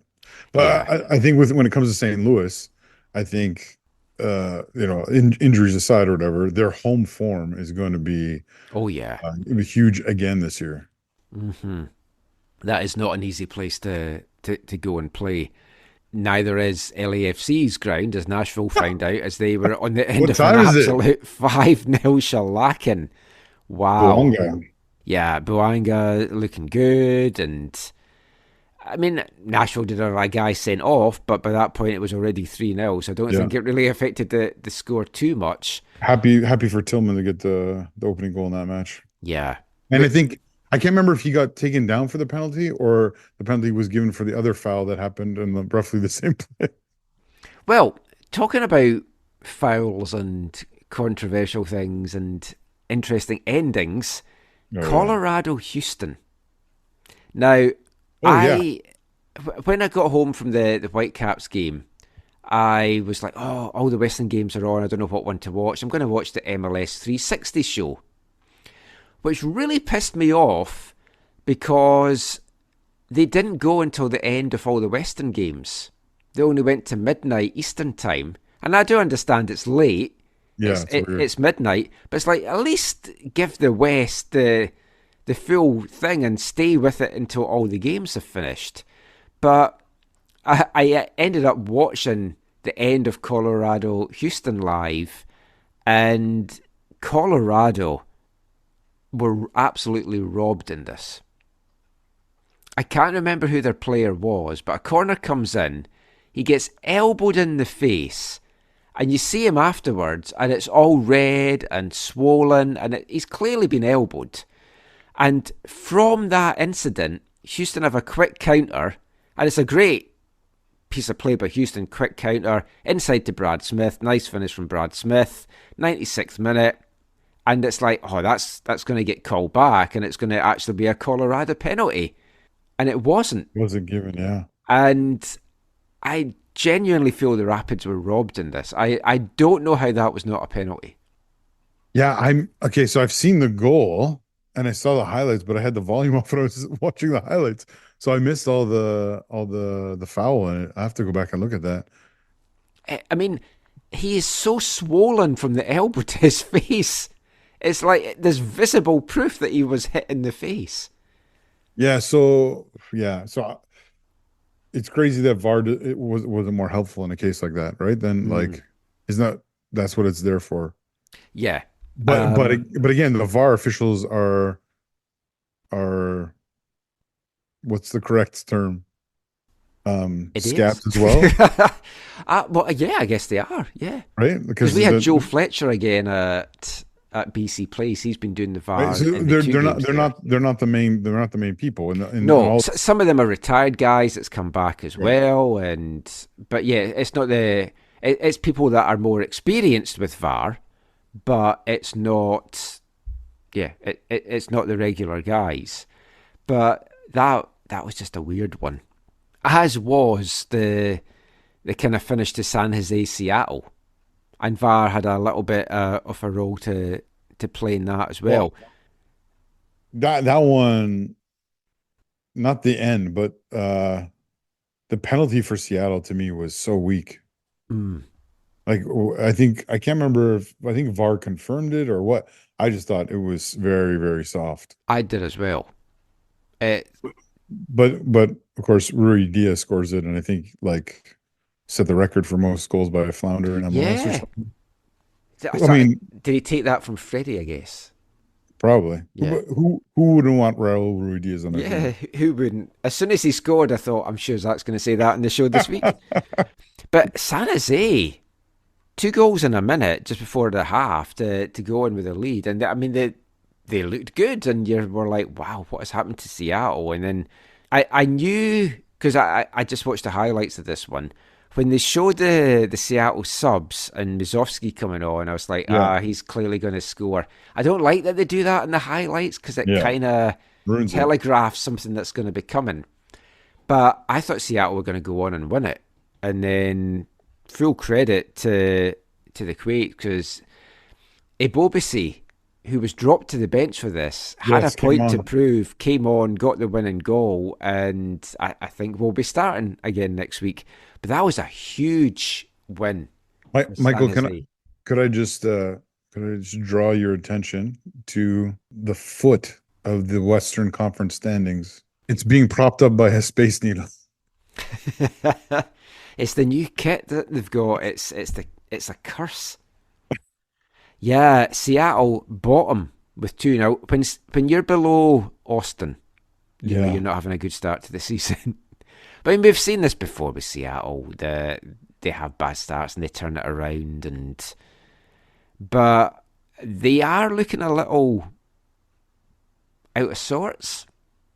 Yeah, it'll be interesting to see if Schmetzer is able to turn things around, because Schmetzer is the kind of person who, obviously, when you're a coach of a professional football club, you value your job and you realize how, in one sense, privileged you are and how hard you've worked to get there and all that kind of stuff. But Brian Schmetzer is a person who is not the kind of person, I don't think, Michael, who will, if he feels like he can't actually get, improve or like change things, I don't think he's the kind of person who would like fight to stay. He would say, for the betterment of the club, they need a new voice. He's Sounders through and through. He loves the club. He's played with them. He's been a big part of them for years. So I could see that. It would still be a surprise, because you feel. I mean, I guess it was like with Siggy Schmidt as well. You felt he was just going to be there forever. Yeah. And it's like you kind of feel that a little bit about Schmetzer as well. But I mean, you look at the standings just now, and it is still so tight and it's still so early. Minnesota didn't play this weekend and they're still out in top in 10. Galaxy have played 5 games and they're second on 9. Whitecaps sit in third on 7. And the only 2 points separate the teams in 3rd and 10th spot. So that's how tight it is. And you've got the Whitecaps, the Timbers, RSL, LAFC, the Dynamo and St. Louis all on 7 points, showing again how huge this game is next week against Portland. And I was going to ask Vanny this week what he'd made of the start to the West, but the sound wasn't really good on the media call that they had, so I thought I'll wait until I'm kind of there in person and ask him. But it's been a very interesting West. I mean, we said in our preview we felt it was wide open, and the early weeks of this has certainly shown that it is, and every single team is capable of beating everyone else, which kind of goes without saying, but there does seem a lot of parity in the West, which is going to make for a very exciting year. The other sad thing I think is had the Whitecaps won this game, they would have been actually top of the West. Yeah. And look at that then going into the second game of a 4-game homestand, what that can do for ticket sales and stuff as well. Yeah, yeah. A couple of things just to touch on in the East. Montreal didn't play this weekend. Very good win for TFC against Atlanta, but Atlanta were missing a lot of key players. But that said, it was still a good win for TFC. Interestingly, Jonathan Osorio pulled from the Canada squad from injury, but came on as a second-half sub. I saw. This one, I definitely saw. Normally, under normal rules, at least UEFA rules, if a player is pulled from the international squad, he can't play. So that was dodgy. Yeah. I saw some tweet or post about it right away. They might have been in the Voyageurs stuff. Yeah, people being like, "Are you kidding me?" Now, obviously, it worked out for Canada, and it worked out for TFC, but there needs to be a standard there, like you just said. Oh no, absolutely. And the last game I want to talk about, I'd said to you, you've got to watch the highlights of this. Now, I didn't know anything about this until this morning when I saw a tweet from somebody saying, I don't think I can do justice in a couple of tweets as to what happened in this game. And I was like, what? So, Charlotte Columbus, 2-0 game. If you just looked at the stats, you'd see, Columbus got a guy sent off in the first half, and then it was 2 late goals from Charlotte. Doesn't seem too out of the ordinary. This was a batshit crazy game. 17 minutes first half stoppage time, for one thing. They actually had 3 kickoffs before the game could actually start, because the kickoffs weren't right. Yeah, there was VAR, there was disallowed goals. There was a missed PK. Missed PK. There was some horrendous missed chances. Oh, this was a wild one. If anyone hasn't seen this, at least watch the highlights. But I want to go back and watch this in full. I don't think the referees and the officials covered themselves in glory in this game either. No. It was a harsh sending off, I felt, for Jones. I thought you might say that, and I disagree, Michael. Like, he does step on his ankle, but yeah, exactly. I have no issue with the sending off. Yeah, there was the one other play. I can't remember if this was called back or whatever. There was that play where Arfield made the cross into the box, and the guy was like wide open, and he took a touch instead of like tapping it into the empty net. But then Arfield, I think, got substituted for the guy who missed the penalty, if I'm not mistaken, because it was Tavares, right? Yeah, Tavares missed the penalty, and Arfield, and in the 4th minute of time added on in the first half, he came on. That first, but so Scotty didn't even get pulled off at halftime. He got pulled off in the 4th minute of 15 plus. He's not fully fit though. That's right. He is going to be kind of playing a weird role this year. But when you're watching a game and you're still in the first half and you're in the 62nd minute, you're like, yes, it was crazy. Something's not gone well in this game. But yeah, that's definitely the game of the weekend to try and check out. But that is it for our MLS chat. I've enjoyed the start to the MLS season. It's been entertaining. It's nice to see Miami getting hammered as well.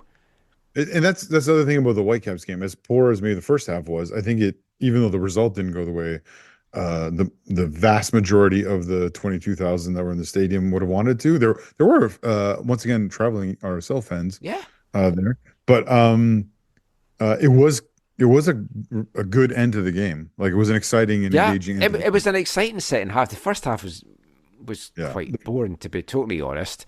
First 20, 25 minutes in particular, nothing at all to write in any match reports. But if I try and look at it with a neutral viewpoint, I was very impressed with RSL and their movement of the ball, and they've got some really exciting young players coming through. Whitecaps do as well, and I still, I mean, I know we were missing some players, but there's just something missing there.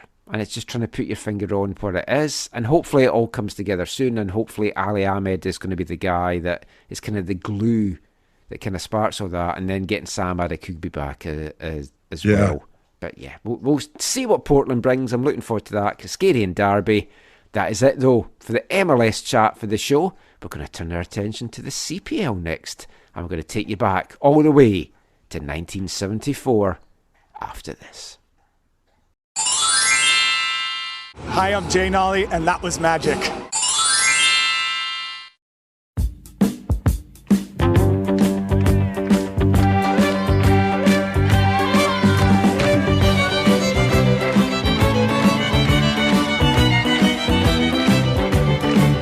When the sun doesn't shine and it's cloudy and grey, and it's only the beginning of the wobbling day, and you've got to do the washing up for Madame Cholet.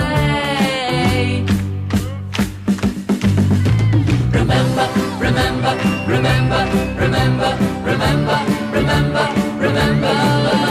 Remember you're a womble. Remember you're a womble. Remember you're a womble. Remember you're a womble. Remember you're a womble. Remember you're a womble. Remember you're a womble. Remember you're a womble. Remember, remember, remember what a womble, womble, womble you are.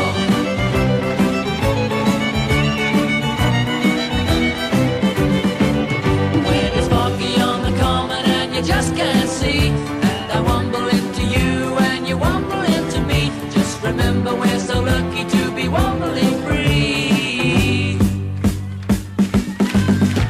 Remember, remember, remember, remember, remember, remember, remember.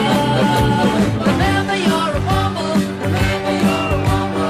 Remember you're a wumble. Remember you're a wumble. Remember you're a wumble. Remember you're a wumble. Welcome back to the AFTN Soccer Show on CITR Radio 101.9 FM, brought to you in partnership with recoveryfamilylaw.ca, based out of Surrey for all your family legal needs.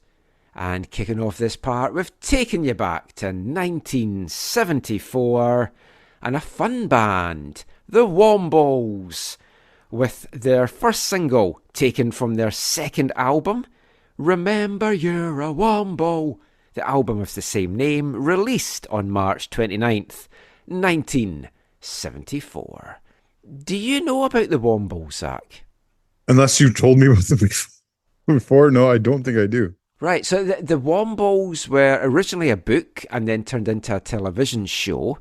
It's a kids' TV show. And it was about these furry creatures that live underground underneath Wimbledon Common. And they would come up at night and in the early morning and they would clean up all the litter to keep the common all clean. And hence, Wimbledon Football Club, their nickname being the Wombles and their mascot being a Womble, which is kind of like a big-nosed furry creature. And they were such a popular show that they then became a band and they released a string of novelty records over the years. Orinoco, Tobermory, Madame Chalet, Great Uncle Bulgaria. None of this means anything to you, does it? No, but it's good to hear because I know how big of a Wimbledon fan you are. Yeah, but they had a few songs released in 1974. That's the best of them, I would say. Remember, You're a Womble. Elsewhere in the world of music this week, 50 years ago, so we're looking at March 25th to March 31st, 1974, Terry Jacks's Seasons in the Sun, a previous number one song in Canada, hit the number one spot in the UK, knocking off Paper Lace's Billy Don't Be a Hero. In Canada, an English singer, David Essex, hit the number one spot with his song Rock On, and in the Billboard Hot 100, Cher was knocked off the number one spot by John Denver with his song Sunshine on My Shoulders. And in Whitecaps land 50 years ago, some news to chat about in this week's show. Not all of it good. Now, you could say In the build-up to their inaugural NASL season, the Whitecaps just couldn't catch a break. Except that was the opposite. They were catching far too many breaks, with 3 players amazingly managing to break something this weekend 50 years ago. Their first ever signing, Glenn Johnson, fractured his wrist on the afternoon of March 24th, playing in the BC League First Division for Pegasus against UBC Thunderbirds. 4 minutes in the first half, he fell, breaking that wrist and ruling himself out indefinitely, although he was to recover and play in this first season. 2 other players that the Whitecaps were looking at, left winger Sergio Zanata, broke his ankle in Vancouver Taulia's game against Victoria's London Athletic Club on the Saturday. And over in England, Bruce Twamley from Ipswich, as we touched about in a previous show, this weekend he fractured his ankle in a league match and was also out indefinitely. In better news though, the Whitecaps had open trials for local players on March 28th and 29th at Empire Stadium. Over 100 local players turned out, trying to impress head coach Jim Easton and earn an NASL contract.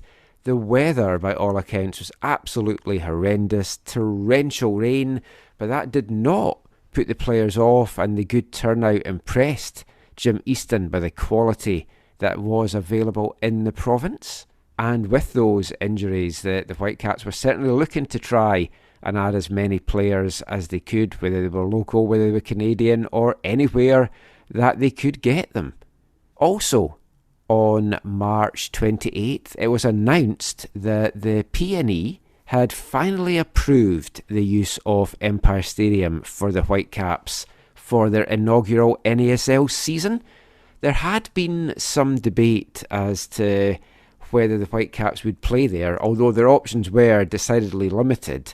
The stumbling block had been that the Whitecaps were pushing for the pitch at Empire to be shifted 25 yards to the north end and widened from 65 to 75 yards for football purposes. The PNE, though, felt that such changes would pose problems to the venue. Although things hadn't changed by the time that this announcement was made, there was going to be more meetings to come with the PNE to try and get at least some changes to the pitch at Empire. But the good news, at least, was from May 5th, the Whitecaps did have a home, and that home was to be the iconic Empire Stadium. So, from the past, fast forward 50 years, straight up to the future, and we're going to talk Vancouver FC and CPL in this part. Got to see my first Vancouver FC pre-season match of the year on Wednesday. You were there as well, Zach. 2-1 win over a Vancouver Metro Soccer League VMSL All-Stars side. It was basically 2 different teams from the VMSL from half to half. It was an interesting game. A mixed performance, I would say, from Vancouver FC. It was one of those games, though, I think that damned if they do, damned if they don't. If they ran out comfortable winners, they're expected to do that. If they struggled a bit and were given a tough test, folk are like, oh, what's going to happen here? But I mean, the reality of it all is you're going up, especially in the first half, against some of the best local players in the amateur scene, and a lot of players that I personally feel could come in and play in the CPL. A lot of BB5 United players, a lot of TSS Rovers players, a lot of players that we're going to see in League One BC this coming season. And it was a very closely contested first half that I felt Vancouver FC were getting a little bit frustrated and kind of running out of ideas a little bit, but a much better second half performance when some subs came in. But it was a much weaker, I would say, VMSL team in the second half. So I don't know how much you can really take from a game like this. I think it's a fair view to say that the performance was mixed. I think that at the back, I think Vancouver was solid. Yeah. The only Against that quite a dangerous VMSL attack. yeah. Not all the top VMSL players were in the game because there was a VMSL match on that night. VUFC Hibernian players couldn't play, and Eric Edwardson wanted to rest ahead of the Imperial Cup final at the weekend. So it wasn't maybe the most potent attack, but defensively, yeah, I mean, VFC handled everything that was thrown at them, apart from a penalty. Yeah, and that penalty was kind of a giveaway. I forget who made the pass and who didn't receive it well. But basically, I think it was Rocco Romeo that made the tackle, but no, it was not. It was wasn't? Paris. It was Paris G who gave away the penalty. Oh, But it was a bad play in the middle of the field. I think it might have been actually. I think it was Dyer who didn't receive the ball well, got beaten from behind by the VMSL midfielder or defender, and then that started a counterattack that then at the end of Paris G playing left back in this game. Took down the attacking VMSL player, and then do you remember who scored the goal? Which guy? for VMSL? I don't actually. Okay, I thought you know those. You know them much better than I do. Anyways, converted it well. Not much Callum could do. And then before the half ended, VFC answered. Diaz finally. remembering how to score. Yeah, it was kind of good to see. It was good to see, but that said, he was not having a good time of it against the VMSL defenders before that. It's like, for what we expect from him, because of what he did before in the league, he did struggle last season. I have had concerns over him, and he didn't look a world beater out there, but it's still early season form. But he was up against defenders like Danilo Smichenko, Gabe Escobar, TSS Rovers players that's played at a high level. Danilo's played in Ukrainian under-21 league. Gabo's played in the CPL. Guys with points to prove as well that they feel they should be in the CPL.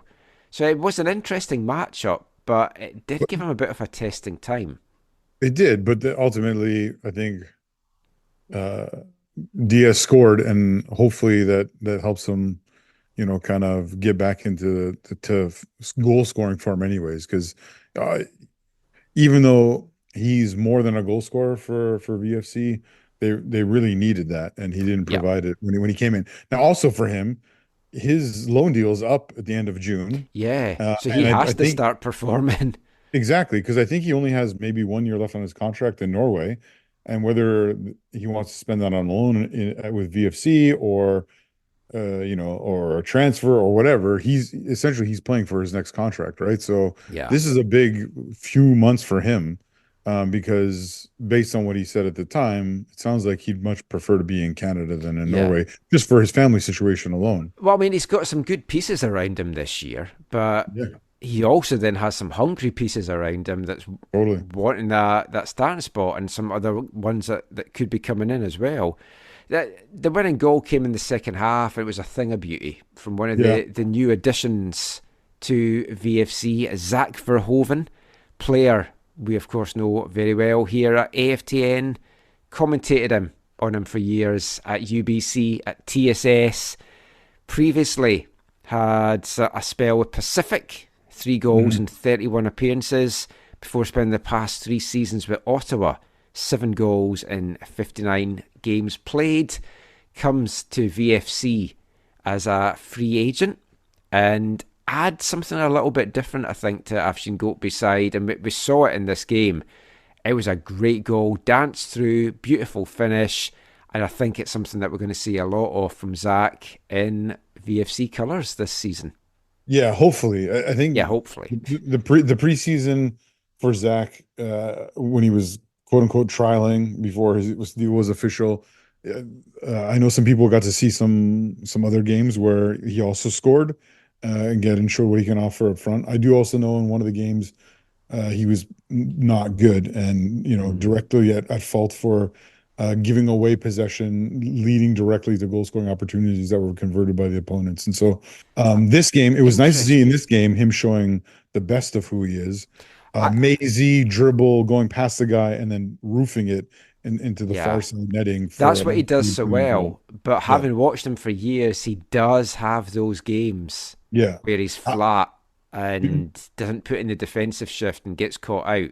Yeah, because if he is what he was in the closing stint of that game that he played, yeah, I think, he scored 10 CPL goals so far. I think he could score half that or equal that in a season if he's if he's consistent for an entire year.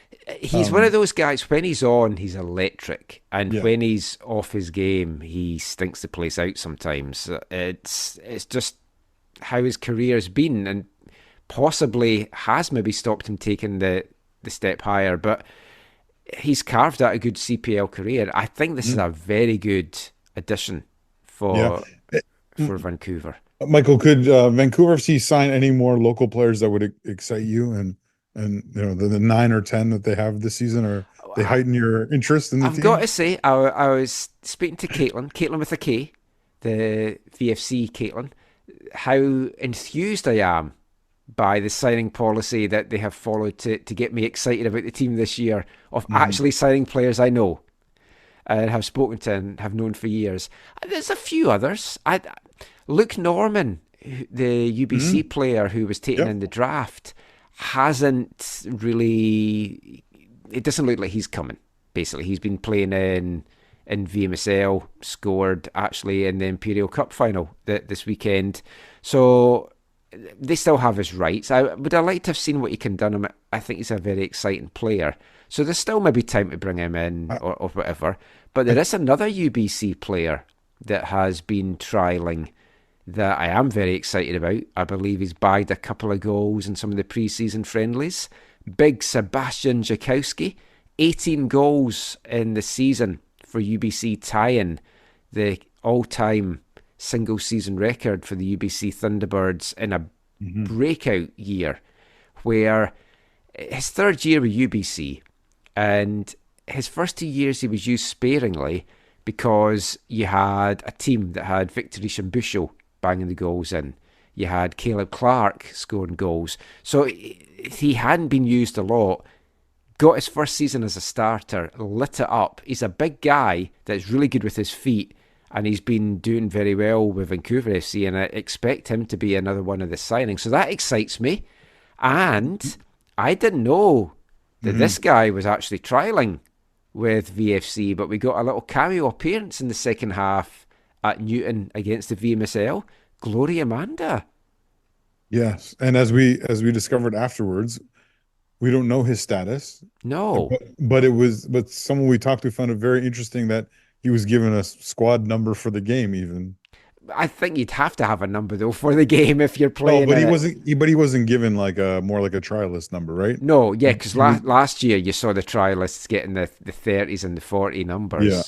Yeah, I mean, Glory's a guy. Again, we've known him for years. We've followed him in the academy, WFC2, his time down in Portland and NCAA, where won the Mark Herman Trophy. Had a tough time over in Europe. He got injured and then came back to WFC2 wanting to kind of prove his worth. Had a mixed season last year in MLS Next Pro. It's got to be said. Got some good goals.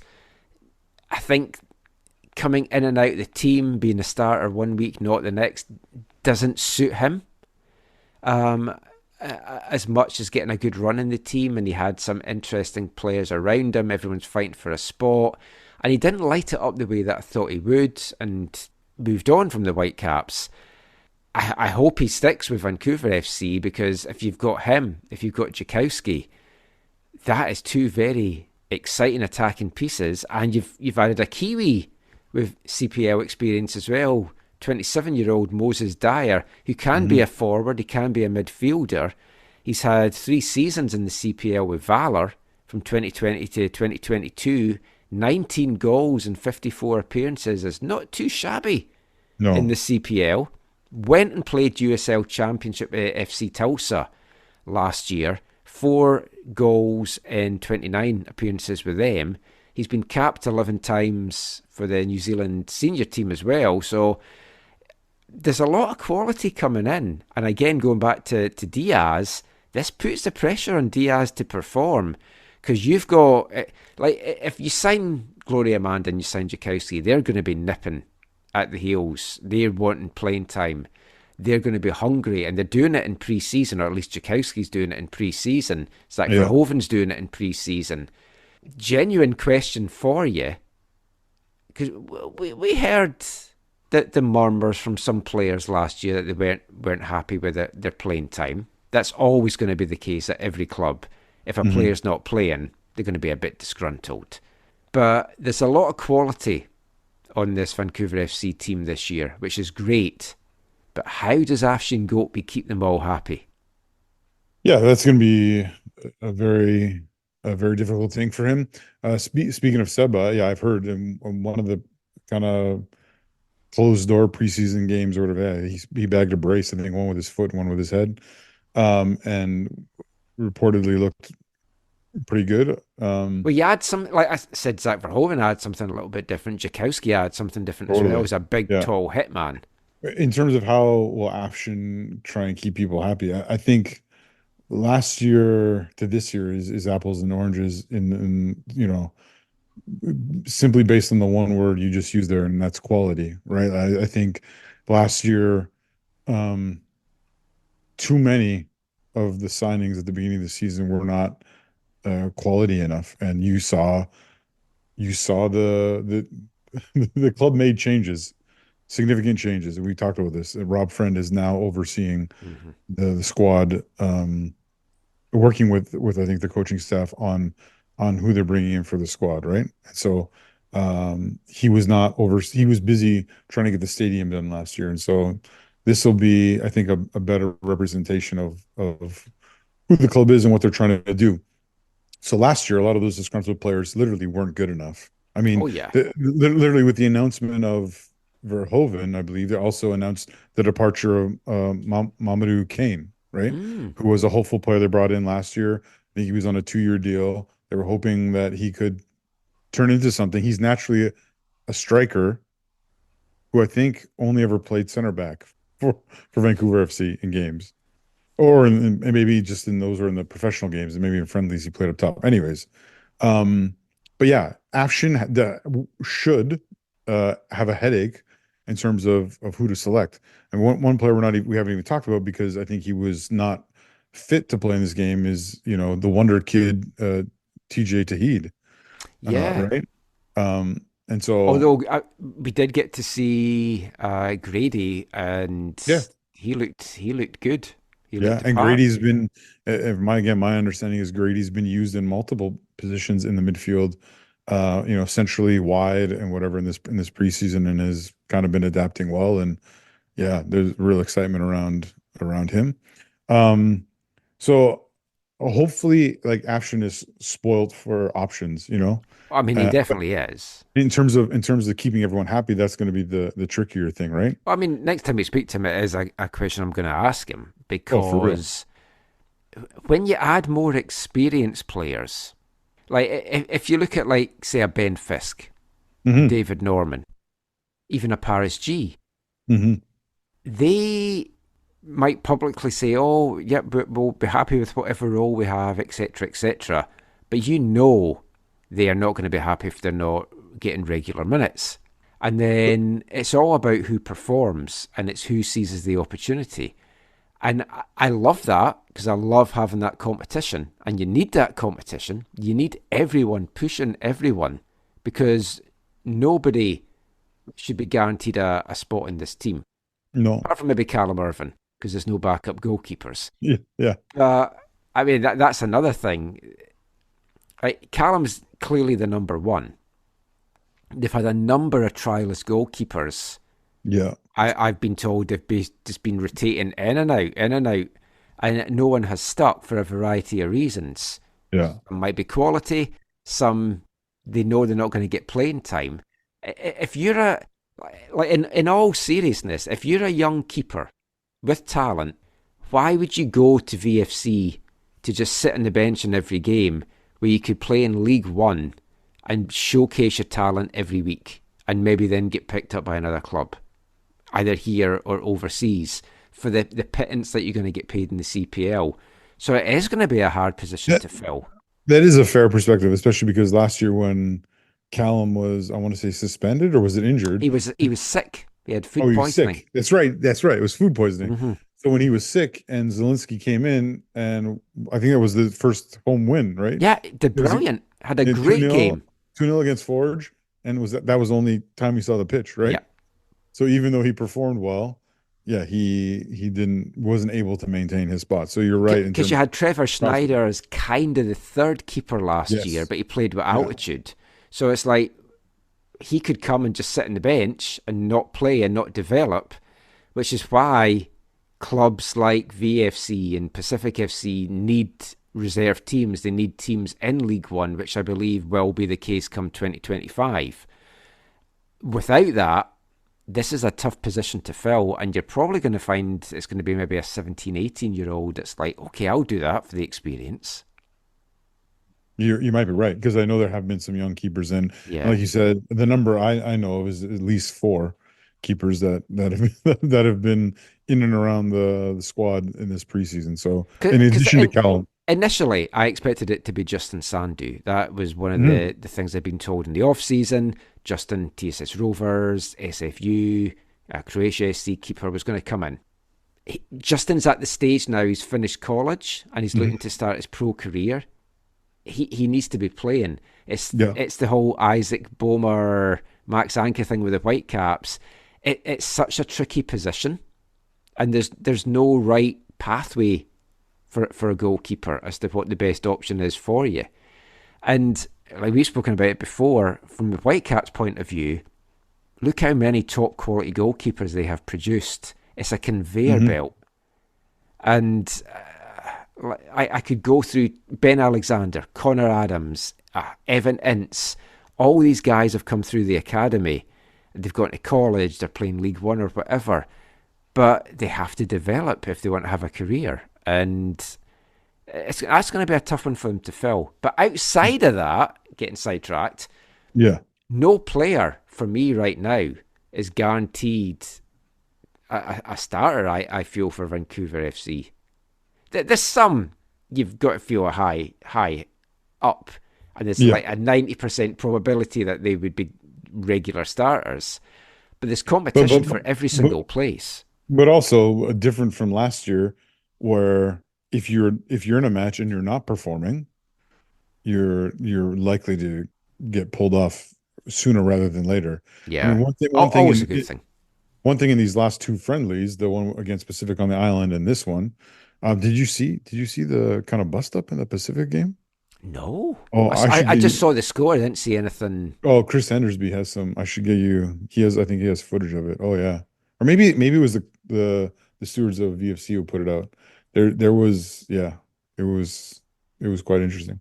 It was mid-season derby kind of form. Oh, they were going at it. What you call though? Sorry, a person who was not able to be involved in either these last 2 friendlies, and I don't know if they'll be able to be involved in this Wednesday's friendly, is none other than Gabby Batar, who's away with Lebanon, and ended last year absolutely flying. I'd forgotten all about him, even though we spoke to him a few weeks ago. I know, exactly. I forgot he wasn't there on Wednesday. Exactly. So he's another person who was like, we'll be battling for one of those attacking spots where there are, again, like you said, multiple options. So it's going to be really, really, really interesting. But it's going to be a good season. Hopefully the good kind of interesting, and hopefully the interesting that produces, better results on the pitch than last year. I mean, we'll get into a full CPL preview in the week before it getting underway mid-April. We'll get Felipe on for that as well. Atletico Ottawa are looking like, for me, early favourites because of their build, but Vancouver FC's got to be playoff contenders with this squad that they've built. It's putting all the pieces together, formations, tactics, how it's all going to play out on the pitch. If fans want to get a look at them, you can head along to Willoughby in Langley this Wednesday, 7 o'clock kickoff. It's another pre-season friendly against the Fraser Valley All-Stars. And there'll be some Kent faces in that. There'll be some Whitecaps Academy players. some good Abbotsford United players. Victor Shambushel, I'm sure we will see in the All-Star team. Connor Hildebrand, players like that as well. Guys that, like Victor Shambushel, who's a guy I was sure would make the grade with Vancouver FC, but hasn't. So again, another guy that's going to have a point to prove as well. And some of the upcoming academy talent from the Whitecaps as well, I'd imagine, would be in the Fraser Valley All-Star team. So that goes at 7 o'clock, so that should be a good one. And it's free to get in. Free admission. I'm not 100% sure I can make this one, but I hope to. We'll be there with the family. I don't know if the South End stand is going to be open because they're doing I think from what appears like they're doing paving. No, oh my God, they're paving in that corner. You know the unpaved corner where the one scoreboard is. Mm-hmm. I think that corner is getting paved. So I don't know if they're going to allow access to that stand over there. They might not. So anyways, the Fanatics are looking. If you come to the game, you'll see where we are. I think we're going to be in a different spot. You might see where they are, because one thing I did find out this week is the floodlights are not being improved for this season. So soon as the light goes, you might not see anything. Oh man, that was my big hope for the season, was to have improved floodlights, or one of my hopes from an off the pitch kind of thing. Talking off the pitch, there has been an interesting addition off the pitch, as Vancouver FC have appointed an 18-year-old as assistant coach and video analyst. Dominic Rajna, probably butchered his name. We'll speak to him. We'll find out how to pronounce it. A young lad who made his senior team coaching debut in League One Ontario last season with Sigma FC, the storied Sigma FC. You'd have thought Bobby would have wanted to bring him in at Forge. Just 17 years old then. He holds a UEFA B licence at the age of 18. He's working towards his UEFA A, wants to hold UEFA Pro. He's been involved with Sigma since 12. Started doing his coaching badges with the Scottish FA aged 15, which was actually a year earlier than he was allowed to, but there was a bit of a mix-up there, but he was allowed to continue it. It's an interesting one that certainly raised some eyebrows, but it's the old, if you're good enough, you're old enough. He's a third of my age. Yeah. It's interesting. That's for sure. It's sickening.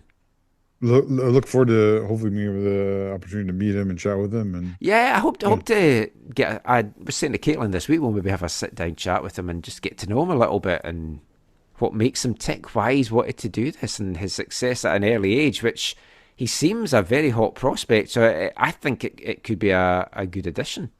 Mm-hmm. But I mean, I'm making jokes about his young age and stuff. There's a lot of clubs taking punts on people like this just now, because this is followed on the back of, if anyone follows English non-league football, Bromley have appointed a 23-year-old Nathan Owolabi as their support performance tactician, who has risen through the ranks playing Football Manager.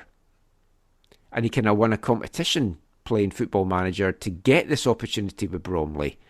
But there has been other clubs that have made appointments based on how people have performed playing Football Manager. If you had known you could get a job playing Football Manager, would you not have played more or kept playing? Do you play right now? I've never played. Well, I'm hoping somebody might sign me for my lock and chase prowess or Burger Time. I'm awesome at Burger Time. Oh, there you go. I never played Football Manager because I felt if I start playing, I'll never stop. I bought it during the pandemic. I started to play it for 2 weeks. I got too engrossed in it and thought, I need to stop this. Yeah. After 2 weeks, I was still in pre-season with East Fife. I was like, this is taking way too long. Yeah. But interesting stuff with Vancouver FC. Get out on Wednesday if you can. We're going to sit down with Zach Verhoeven this week and do an interview with him, which we'll bring you in next week's show. But that is it for the football chat. I've managed to stay awake to 12:56. This is the longest I've done since I've got home. Hopefully this will now get my sleep pattern back to normal. It's not it for the show though. We've got to finish with this episode's wavelength. And the last song in Football Violence Awareness Month. And I've picked this one for you, Zach. It's a band called Eva Braun. I thought very fitting for you with your German heritage. They're not from Germany. They're actually from Slovakia. It's a 5-piece band. This is a song from their 1995 self-titled demo, and it's called No Violence, Football Fans.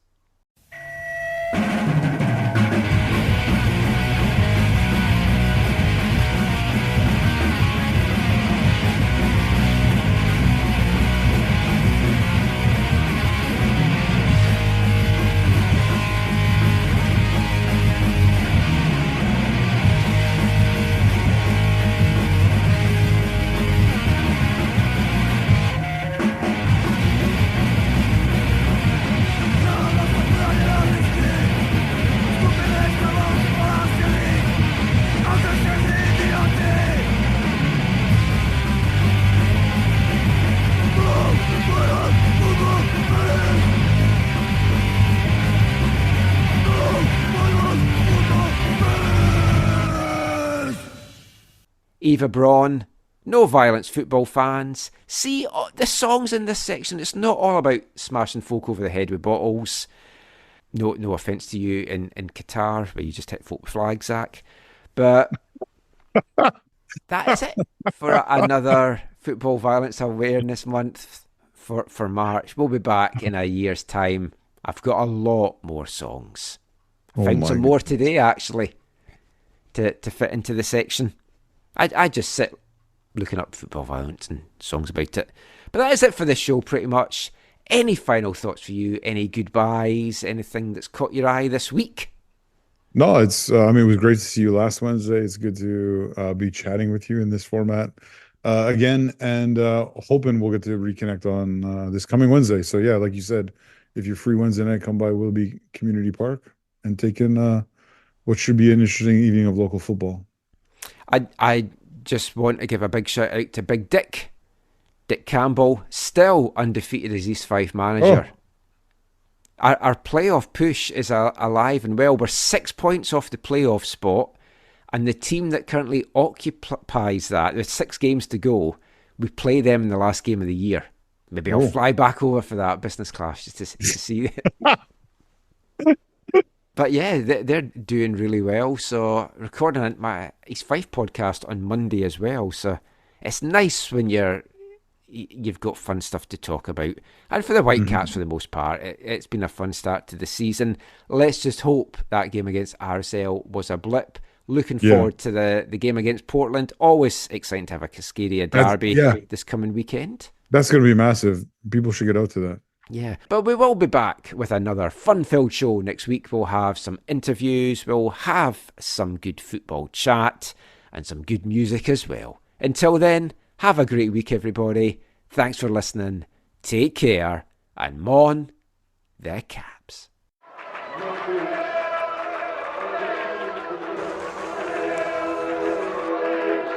Going to your first match is an experience you never forget. The atmosphere of what's going on around the pitch looks beautiful, and you always look and go, wow, I'd love to play here one day. If you get the bug, it's going to stay with you for life.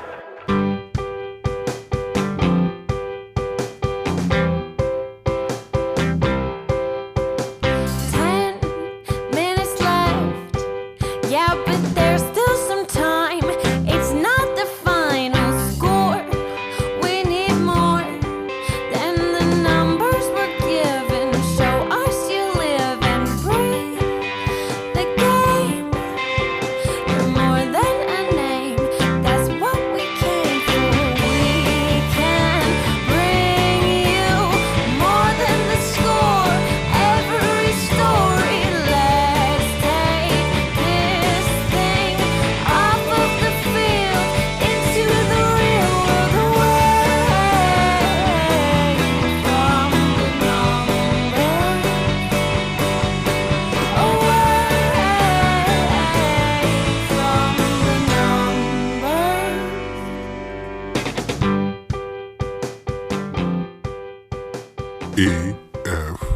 AFTN